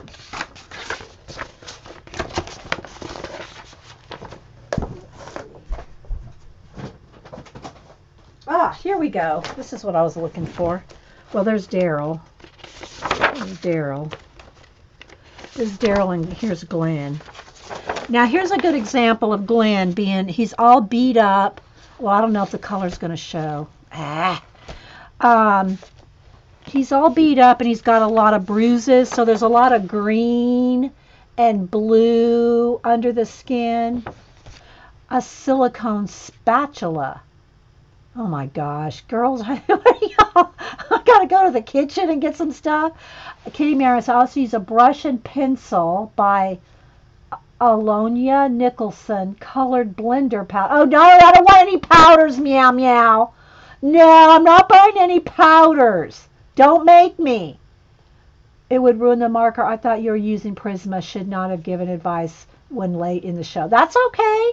I don't know about polys either. I do know, though, Jean, like you said, the wax of the Prismas, you do not want to use your alcohol markers over that because it can ruin the markers. I did know that. So I guess you can almost assume that it's going to mess your markers up with oil base too. The markers made for like markers. If you have oil-based blender pencil, it will work no matter the brand. The only, I'm thinking, you know, the, what do you call it? The Holby, here, hang on, let me get it. Shannon Green just popped out of there. Hang on, let's see. These things. With the Lumies, I mean, the Luminance. These are the Luminance blenders that I've used. This one broke in half, so I haven't used it. It broke, so I've used half. You know, it's just a broken one. But they're supposed to use with the Lumi. It's full. It says full blender. So maybe I'll test this too. But I'm really liking the way the Q-tip did. The Q-tip did really well. I liked, yeah, see, look, mermaid, see, they smeared off. See, that's with just a Q-tip. I'm going to try some more here in a minute. Anyway, I just wanted to show you that I'm used to blending with just pencil. Not any, and I was trying to find some, I have a whole nother pack of people. Where's my other pack of people? Somewhere. Anyway, I've shown them enough. I have some missing people somewhere. Okay, so let's go back to this. I use the Prismacolorless blender pencil lightly like I would a color pencil. Yeah, see, I don't like to blend my Prismas. I like to just, with anything other than pencil. Okay, so let's see here. Let's color another something here. Let me do her sleeves and this part here, because I got those colors pulled already. These are the colors that I used on him.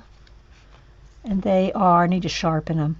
They are red violet and dark red. And then I also had, I think, a little bit of a brown color in there too. But there's not much here. There's just her sleeves, a little bit of her collar, and her shoes. So let me sharpen these here. So yeah, so it's a learning curve to learn a whole new pencil. Not gonna lie, it is. I'm so used to the wax-based pencils that using an oil-based pencil is a whole new thing. Okay, so I'm going to go here with the red violet and do some of the... And these are just tiny little areas. I just want to get them all done so that they're the same. I'm going right over the wash. And again, the wash gives it tooth. Okay, so a little bit of the lighter red on top. Another layer of the dark.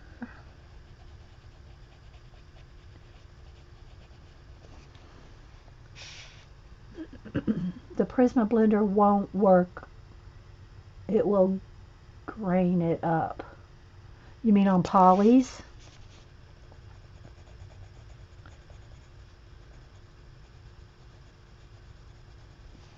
Okay. I do like the polys. They're very rich colors. I do like them. And you just have to think layers rather than blend. I know that's hard to distinguish and it's hard for me to explain. It's really hard to explain the difference between blending and layering. Your layering is like one on top of the other. They're not mixing together. They're not mixing. Like when I say blend, I mean mix. Like the Prisma colors, the colors mix. The polys are on one on top of the other on top of the other. It's just different. And that's the only way I can really explain it. Until you actually use it. Because when I first used the polys, I tried to blend. I tried to get two colors to mix together, and they weren't mixing. I'm going, why isn't this just, say, for instance, it was yellow and red? Why aren't these yellow and reds making orange when I mix them up? It doesn't work that way. You have to layer them. I know it's hard to explain.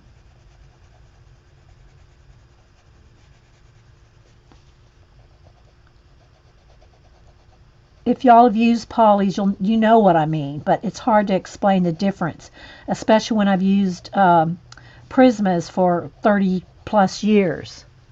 Know what I mean, Vern? Okay, Kitty said the chart pack really works with the polys, but it has a chisel tip, so you have to wipe it off. The Derwent Blender pencil is the best if you refuse the colorless blender powder. I don't want to use any powders. Don't make me use powders. I'll tell you right. Here's my thing. If I have to use a powder to blend, I won't do it. I just know myself. I know myself. I won't do it. It's taken me a while just to, get into the polys enough to really, do something with. Because it takes time. And, when you got so many projects going on, you want to show so many things and do so many projects. And you have to learn a whole new medium. It's time consuming, guys. Let's just face it. Okay, so I put a little bit of this on top. Now I'm going to go with the Q-tip again. Stand back up there. It got a little dark in here. Now that the sun's gone over the top of the house. Okay, so let me use a Q-tip here and just see what happens. See, that's pretty easy. It is working. Look, see? I'm liking the Q-tips. It is taking away some of the darkest part that I put down. I can see it's lifting some of the darker. So I have to go back with a little bit more darker. But it did blend it really quickly, I should say. It blended it really quickly.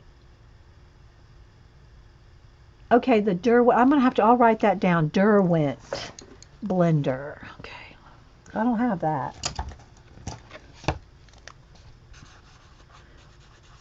Derwent blender. Now, is it a pencil or a marker?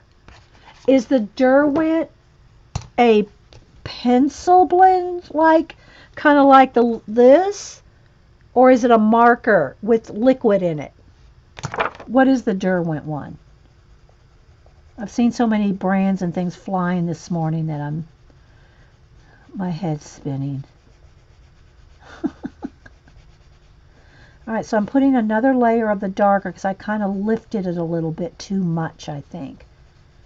Have to get used to that blending too. Okay, that's pretty good.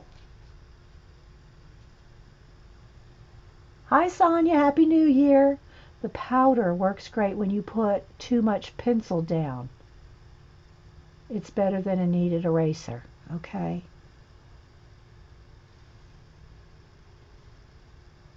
It's a pencil. They have a blender and a burnisher. You have them both. Okay, it is a pencil.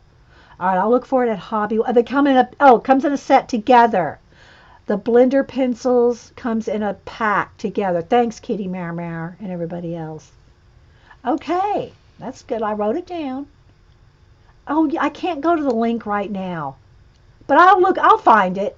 I'll find it, Cheshire. Thank you. Before everybody else that's in chat, though, she put an Amazon link in there. Okay.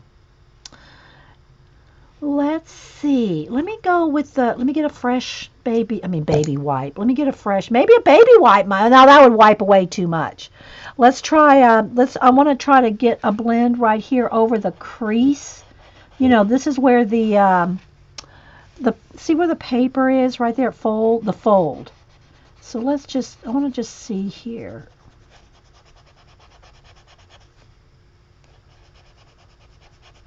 I've pretty much got this blended out pretty well, though.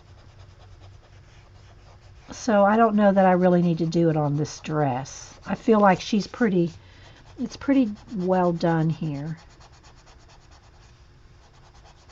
Well blended on her skirt. I do want to do the white little, see how I did the little white circly things? It's kind of like a pattern. Let me see if I can show you. See? Can you barely see? It's like a little ghosted pattern. There's like a little Asian circle pattern on her dress. Now, I'm not really concerned about getting the little delicate indent, the swirly bits. I just kind of want a white, like dotted Swiss type look to it. And I did that with the I'm just kind of really concerned about the folds, and I shouldn't be because it's a poster. It's going to have folds in it. Those little dots. Oh, I'm sorry it's been a pain for you, Suzanne. I haven't seen anybody else say anything about it. So, okay. Let me see about putting those little dots on there. And how I did the first ones is I just took my Posca and I kind of put the little circle on there right over and just kind of patted it out. Just kind of tapped it in. So I just kind of put a circle and then just so you can kind of see that there's a little circly pattern there. And it's very faint. See, you can barely see it. You can see it better right there. So I'm just going to kind of look at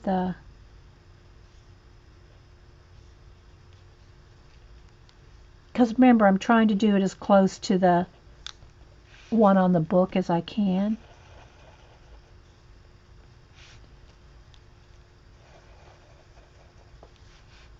And then I'm just tapping it.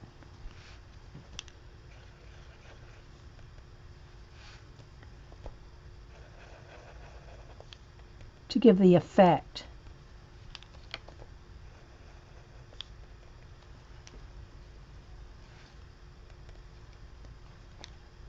Let's see, there's one over here.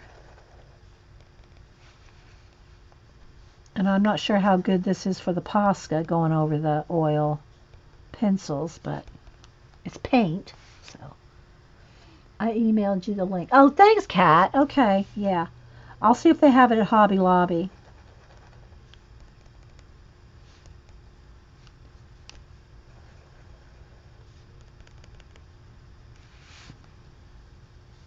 That one needs to be a little bigger.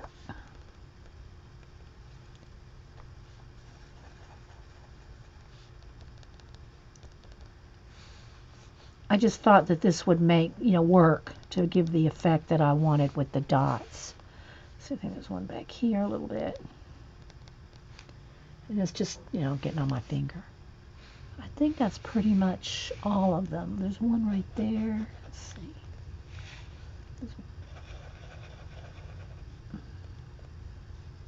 And I'll hold up the book again and here so you can see.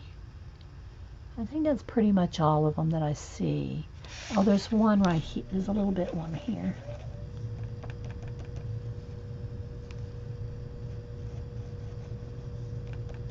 So whatever works. All right, got those. I'm looking around, seeing if I missed any. I think I got most of them. Oh, there's one right there. Okay, that's good. So here's the page. So can you see those little white?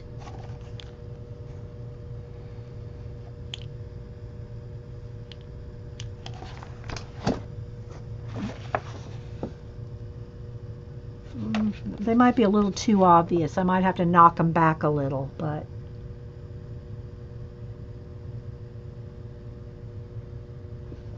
so yeah. All right. All right, let me do her little shoes now. Where's my pencils? Where'd they go? Where'd my two pencils go? Oh, there they go. Okay, I'm going to do her shoes.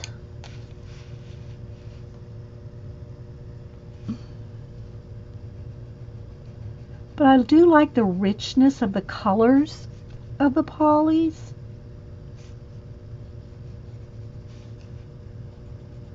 It's just a different blend factor.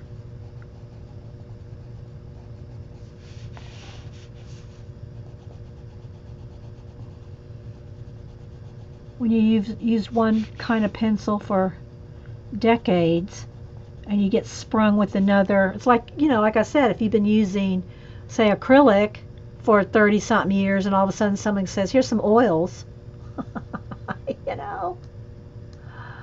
Oh.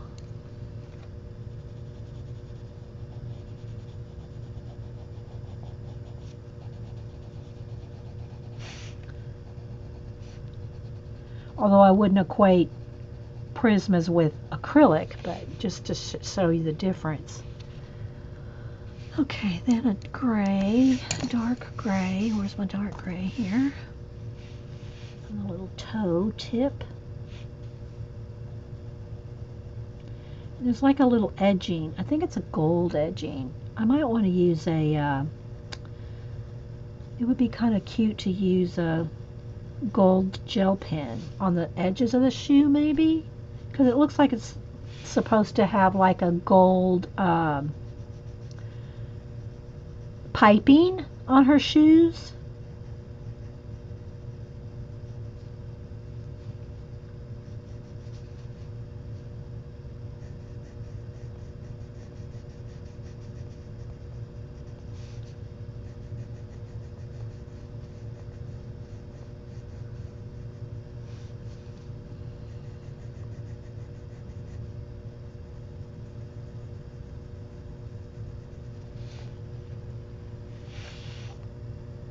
I know it's kind of little.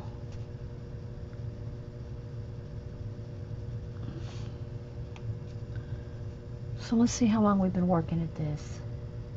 2 hours, so I probably need to go ahead and stop. I don't know if anybody else in the group is streaming this morning.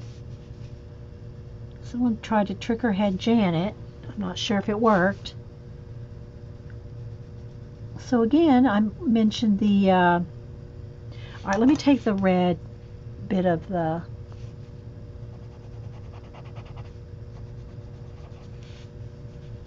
there's not really a lot that you can see to blend there because it's pretty little, but,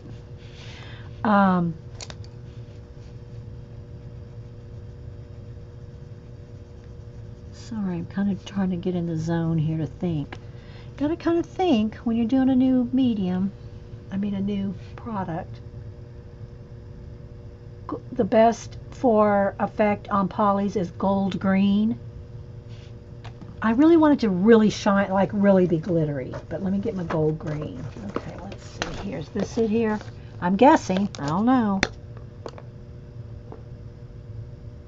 Green gold. I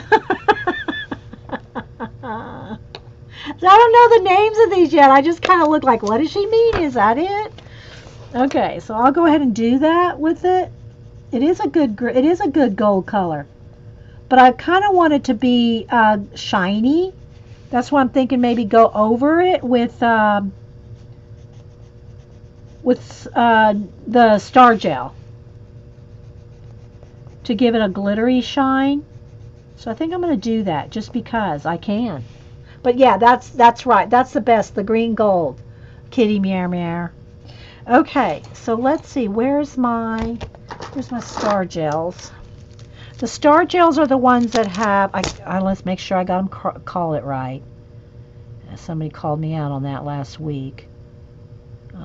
Jelly roll. Well, I don't know. It doesn't say on here, but they got the little star. That's why I call them the star gel. They have a little star, and they're glitter. So let's get that. There it goes. And I'll see if when I tilt it you can see it. And then hopefully it's not going to hurt my gel pen here. Everybody's going to say, oh no. We'll see what happens. I'll just keep kind of wiping it off there. Let's see if I can get a little bit of a piping on the shoe. Is that working? I can't even see. I can't tell if it's working. If it's going over it, I should say. Let's see. Alright, let's see if it's shiny. Let's see if I can grab the light. Ah, there we go. Yeah, look. It worked.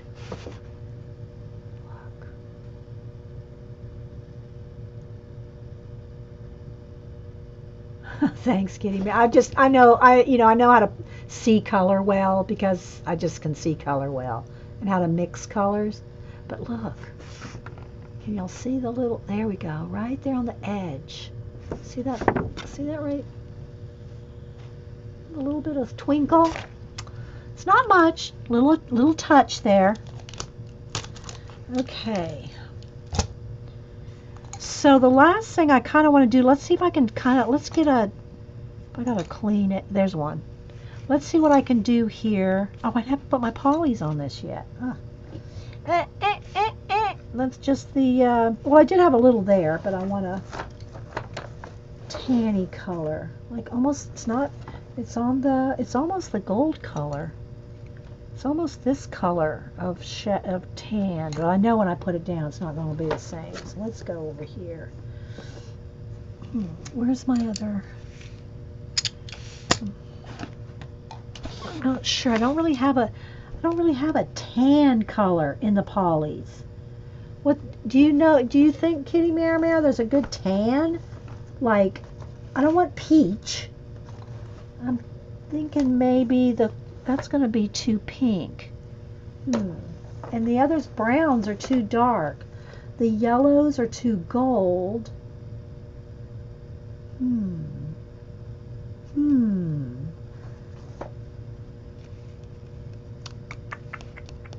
Bye button. Stardust. Thank you, Paula. I say star gel and people email me. Thank you, Paula. Stardust. All right, let me see about this gold. I don't think that's going to be. I think it's going to be too yellow. But I don't have a tan. It's kind of gray. I might have to mix. I might have to layer. I might have to layer this gold with a gray. That may have to be. Not that gray. This might be too. I'm thinking it's going to be these two colors. Brown ochre. For the tan, let me go over here. Brown ochre. Okay, I got two that could possibly be.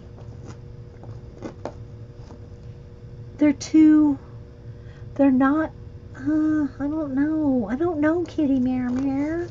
I'm thinking the closest thing I'm seeing might be Bister. B-I-S-T-E-R. That's a new color name for me. Bister? I'm going with Bister. I don't know. It's kind of a browny, greeny, gray tan. It's just the shadows. I'm going to do a little section here and try to blend it with the Q-tip, and let's see what happens. That's the closest I'm seeing. Bister. And that's in both languages.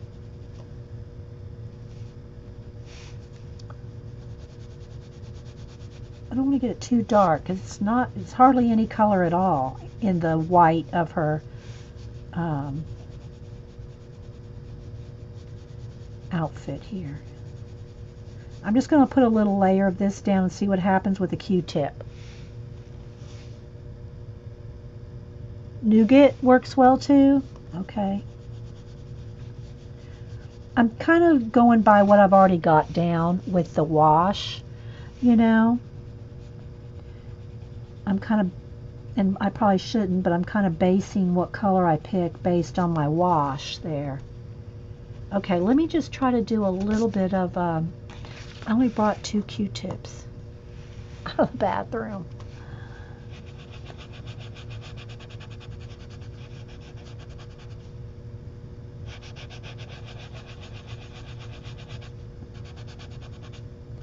Look, guys are making me work for this page.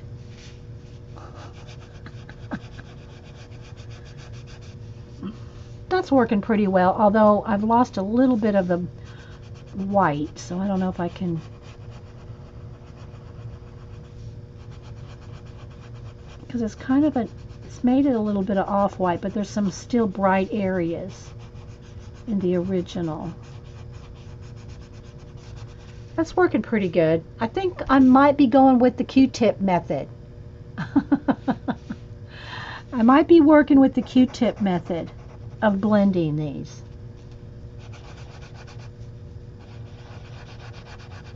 Will I be going through Q-tips like I do baby wipes when I do my mixed media collage? I need some more color down here. I don't think I put any down here.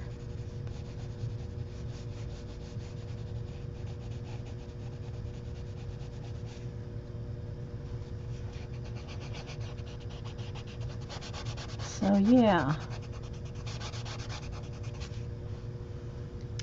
that's pretty good. Let me show you the original here. Here's the original. And this is what we got so far. This is just the wash here. Well, no, there's a little bit of poly. I think I might have had poly there before.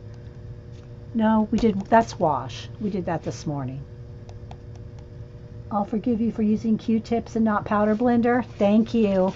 I really appreciate that, Kitty Mare. I really appreciate that. But I'm liking this. I'm liking the way it's looking. I'm not used to trying to look at, well, I'm used to, you know, doing photos, portraits, looking at photos to do portraits. But I'm not used to, like, copying someone's coloring. I think this is probably well, I can't say it's the first time. It's the first time I remember ever trying to, like, really duplicate something, you know? So there's what we got so far. I mean, this is the picture, and this is what we got so far. So it's pretty good, don't you think? Let's do the rabbit. So here's the rabbit. And here's what we got so far. I think that's pretty good. This looks a little purpler. A little purpler. Purpler? But it's good. It's close. I'm really liking the poster. Does Q-tip work better than the blender stump? I don't know. I haven't used the blender stump, Picola. Do I need to pull out a stump? I'm thinking the tortillinis,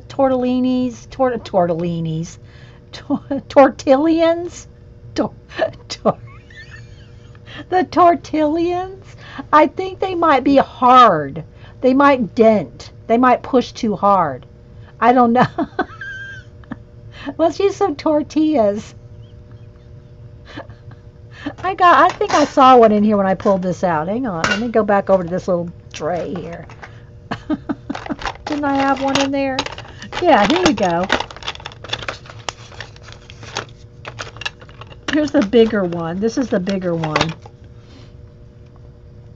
Look, it's got paint all over it. I don't know what I used it for. It's obviously not been used for color pencil. But, oh, I do have a couple of, what do you call it in here? Here's a couple. I must have used them for something. I had a couple in there. So let's test that out, shall we? Q-tip works better than a stump. Yeah, because it's softer. You know, you can kind of roll it around and it's very fluffy. This is going to put pressure on your page. It's so hard. I mean, it'll probably work, but I'm thinking that the Q-tip, you know? So, yeah. Trash fell out of that thing. What pencil was I using now?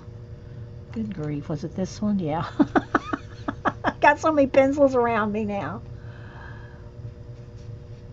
Okay, let's finish this leg right here.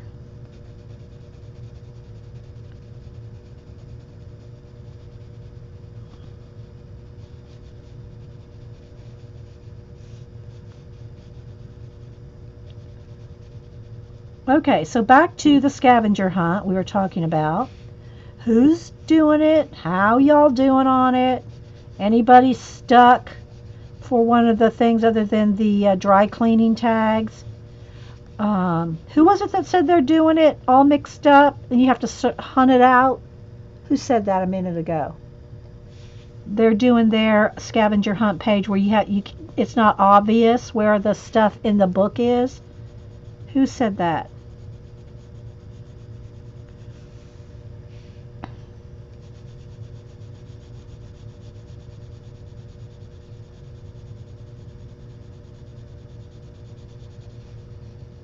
Okay, so let's go back to the, where is it? This one.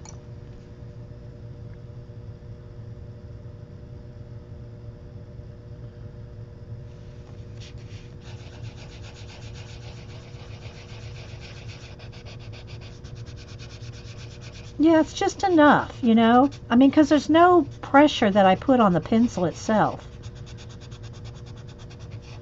But I think I'm going with the Q-tip method. With the polys. If y'all didn't know, I'm using polys right here. Polys on top of Neocolor wash.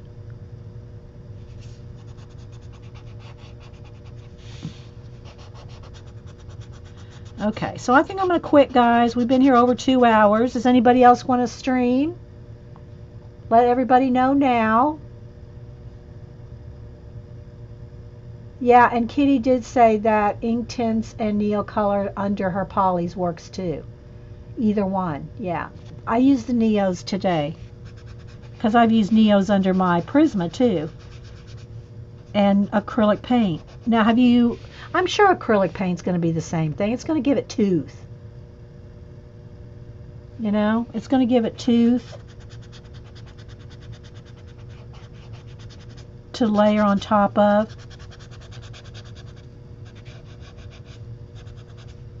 Okay, that's as far as I put any. This is the wash over here.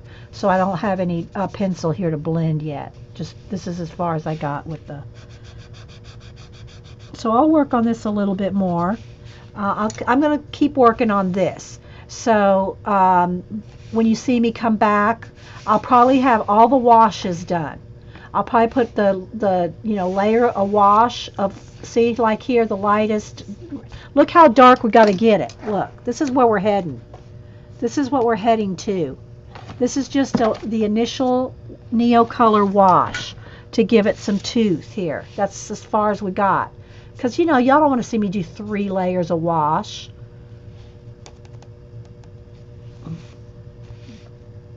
Okay. Polys don't do great over acrylic. They don't? Okay, I'll have to do a test. Let's do a quick little test. Let's do a test. Let's do my black and white test. Like I do with the, we'll do it here. Let's just do a quick, real quick. Let's do a real quick with the black test. Now that may not be a good test, but we'll give it a go. Here, I'm going to put some black paint down here. And I'm going to use the, I'll do a, what do you call it, a Prismacolor and I got to get a baby wipe.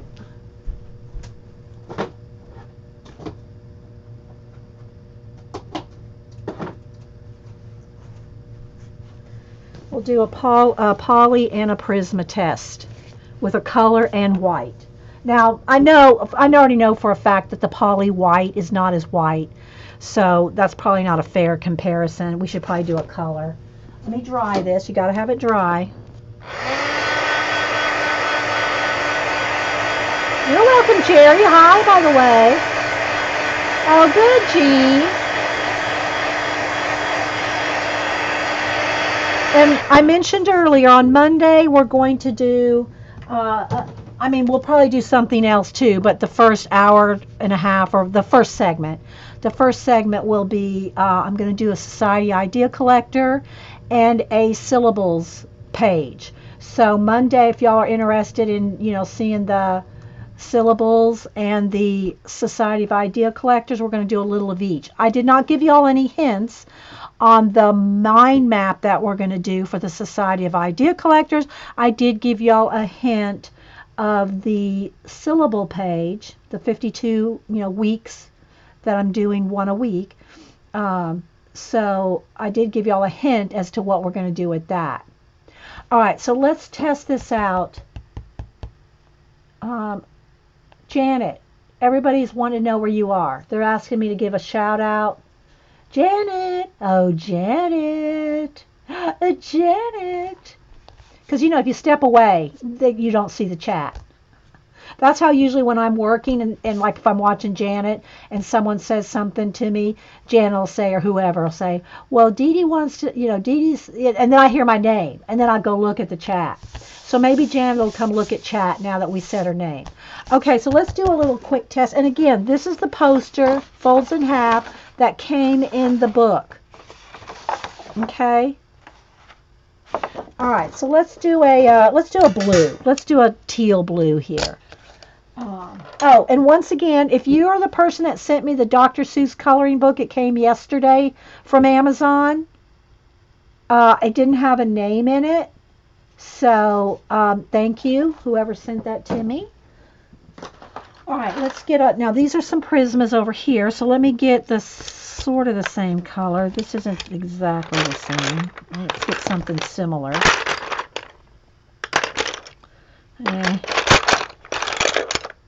I'm trying to get something in one of these two blues, just because I'm sitting here.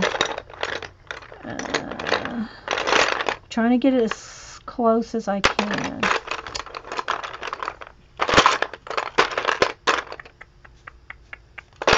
That's not quite. It's These aren't all my Prismas, so I could dig out some more. Nope. I'm picky now. Now I'm going to be picky, and I want almost the exact color. Let's see. Let me get some Prismas up here and try to match one of these two. Which one do I want? Trying to get as close to the poly and Prisma as I can.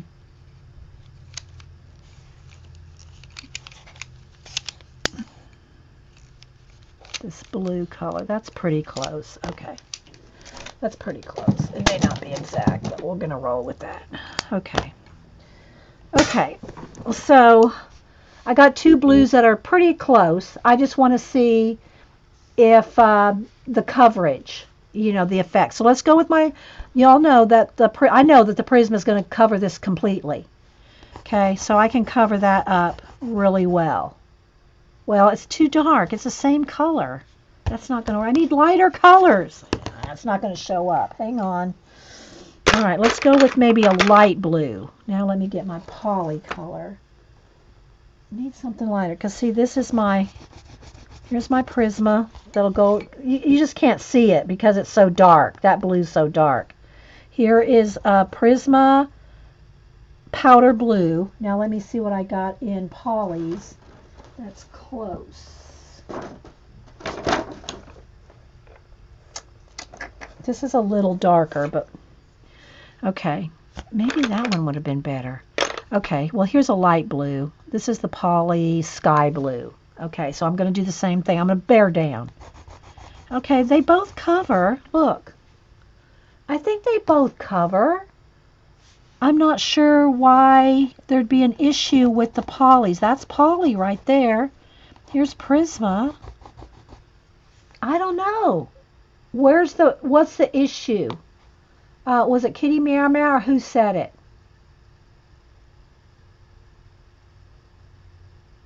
The Polys look good going over it. I don't want to mix these up. Let's try like a lavender. Let's go with the lavender. This is a lavender Poly. Yeah. Now that one didn't. This one's a little more translucent, so it didn't quite go the same. Let me get a Prisma lavender. You know what? I just saw one in here somewhere because I never... Here. I wonder if the Prismacolor blenders... This is Sanford. That's how old this is. It's just sitting in here. This is the Sanford Prismacolor blender that I don't use the blenders, right? So that shows you how old that is. You couldn't get them to blend right over paint. Well, remember, Polys don't blend. They layer. Polys don't blend, they layer. So yeah, that may, we have to try to play with a little bit. That look, it's just laying down really fine, really nice. The Poly. So maybe I need to test the blender pencil with the Polys. Didn't do great. Weird, like reds. Yeah, well, I know reds and greens are more translucent, so that could be it too, Kitty Meow Meow. I know reds and greens do have issues anyway because of the translucency. So that may have been it. Okay. And also, don't forget I use matte. This is not satin or gloss. Satin and gloss acrylic paint will not work. And there's a new version of the Americana that is a satin. It will not work. Prismacolor, none of them will work over a shiny paint. This is flat matte black. I'm looking for here we go. Well, it's not the exact same color, but it's a lavender. See, there's the lavender Prisma. It's a little bit different shade, but you can still. So yeah. You have a barrel blender? I probably have a barrel blender too. Don't you be trying to out-age me. Don't be an ageist. Janet. I'm teasing. Yeah, we both go back to barrel, but this is a Sanford. This is in between. This was an in-between. The Sanford was in between the barrel and the Premier. Well, actually, Prisma went for something else. It wasn't even called Premier before it was Premier.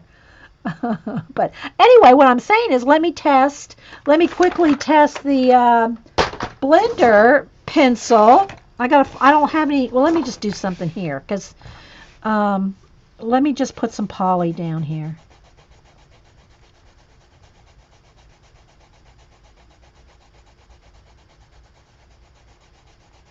And let's just do a couple shades of different blue just to see what I can do here.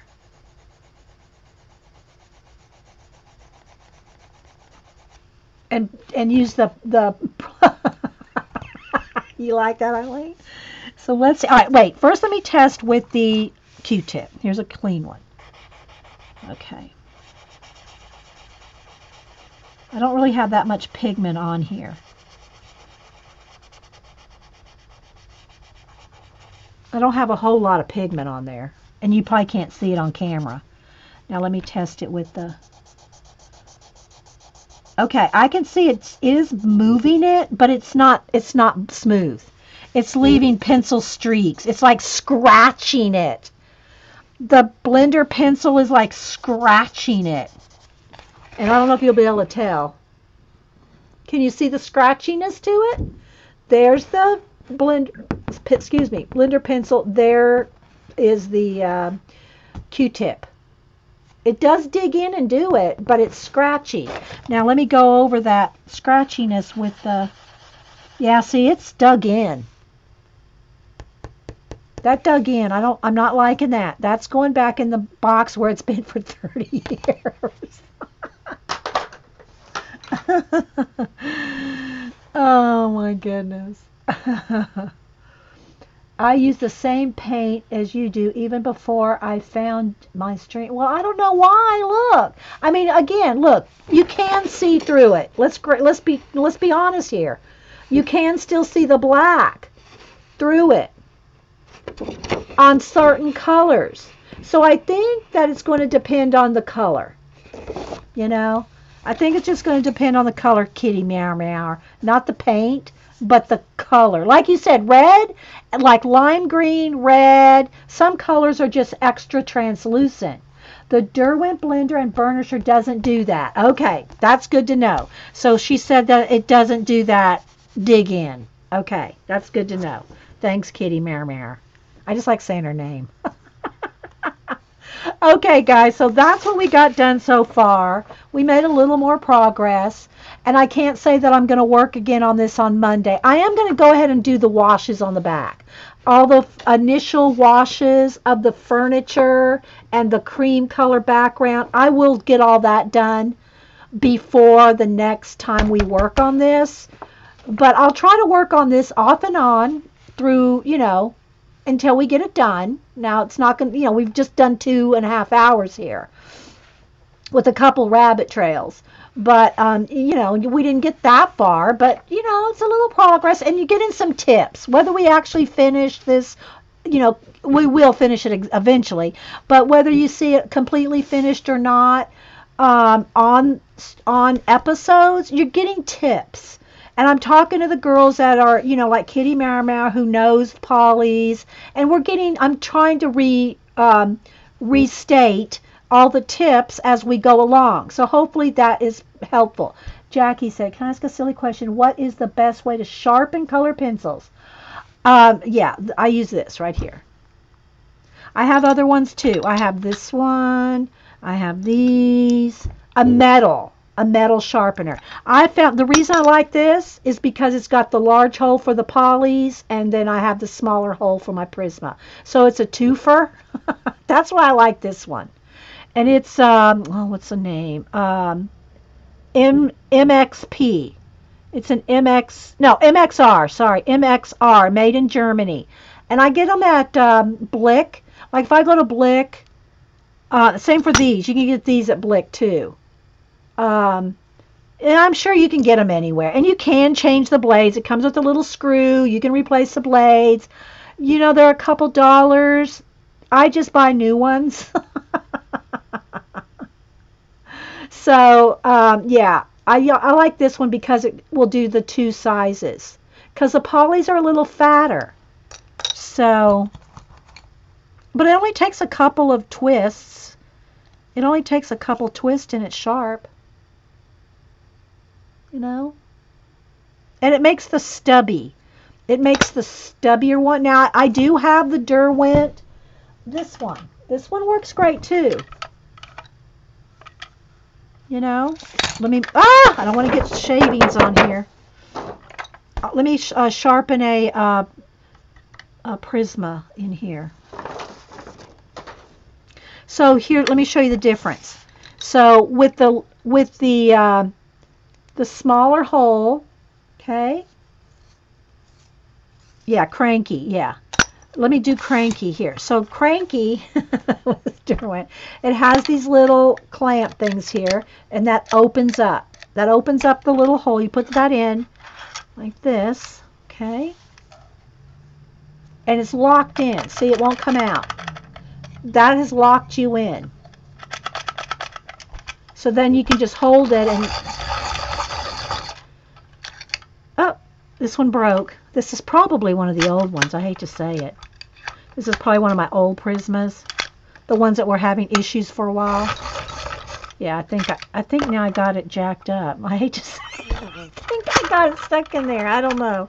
Anyway, it does work really well. That was a terrible demo. Sorry. Didn't mean to, like, it's not you, Derwin. It's the pencil. Anyway, and we did measure one time. Let me get a different one. Maybe it's just that pencil. We did measure one time because it made it so long and sharp that we thought for sure that it was... we thought for sure it was grinding the pencil down further than... Yeah, see, there's some pencil stuck in there, I think, now. Yeah. Let me see. Yeah, I've got to go in there and clean it out. I got some stuck in there now. But we did measure it, and even though it ground down the pencil further, it was no difference in the length. It was no different in the length of the pencil. It did not really grind. It looks like it's ground down more because the wood is further down, but it didn't sharpen the pencil down any further than a other pencil sharpener. Know what I mean? If that made sense. Yeah, the reason I usually don't use this on stream is because it's loud. And, you know, people, they complain, you know, you'll get the, you know, that's so loud when you sharpen that pencil. Can you not sharpen the pencil? Can you mute when you do that? You know, you get it all, people. You get it all. That's like, don't email me. But anyway, so it worked okay, both of them over the paint. Yeah. Okay, so did Janet come by and say that she was going to stream?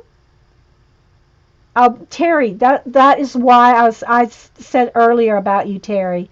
I said, I hope Terry's sleeping in. I hope she slept in today. And I was hoping Jean did too. But Jean just got here not too long ago. So, all right. So before I go, I'm waiting to see if Janet's going to stream. And then we'll, again, I hope y'all enjoyed seeing some poly neocolor and poly layering today. I'm waiting to see if Janet, because if she said I was probably busy sharpening something. So thanks everybody for being here. I appreciate it. Hope y'all have a great weekend. And again, on Monday, I do plan on... Oh, she is going to stream? Okay. You're welcome, Kitty Merrimack. Thanks for all your help, Kitty. You are a great help with the polys. Thank you so much. Thank you so much, Kitty. Okay, of course you're streaming. Eileen told you to. Okay. So y'all have a great weekend. Monday we're going to do a Society of Idea Collectors segment, mind mapping, and we're going to do a syllables page. So, yeah, so we'll see y'all Monday. Have a good weekend, and Happy New Year again, guys. Bye.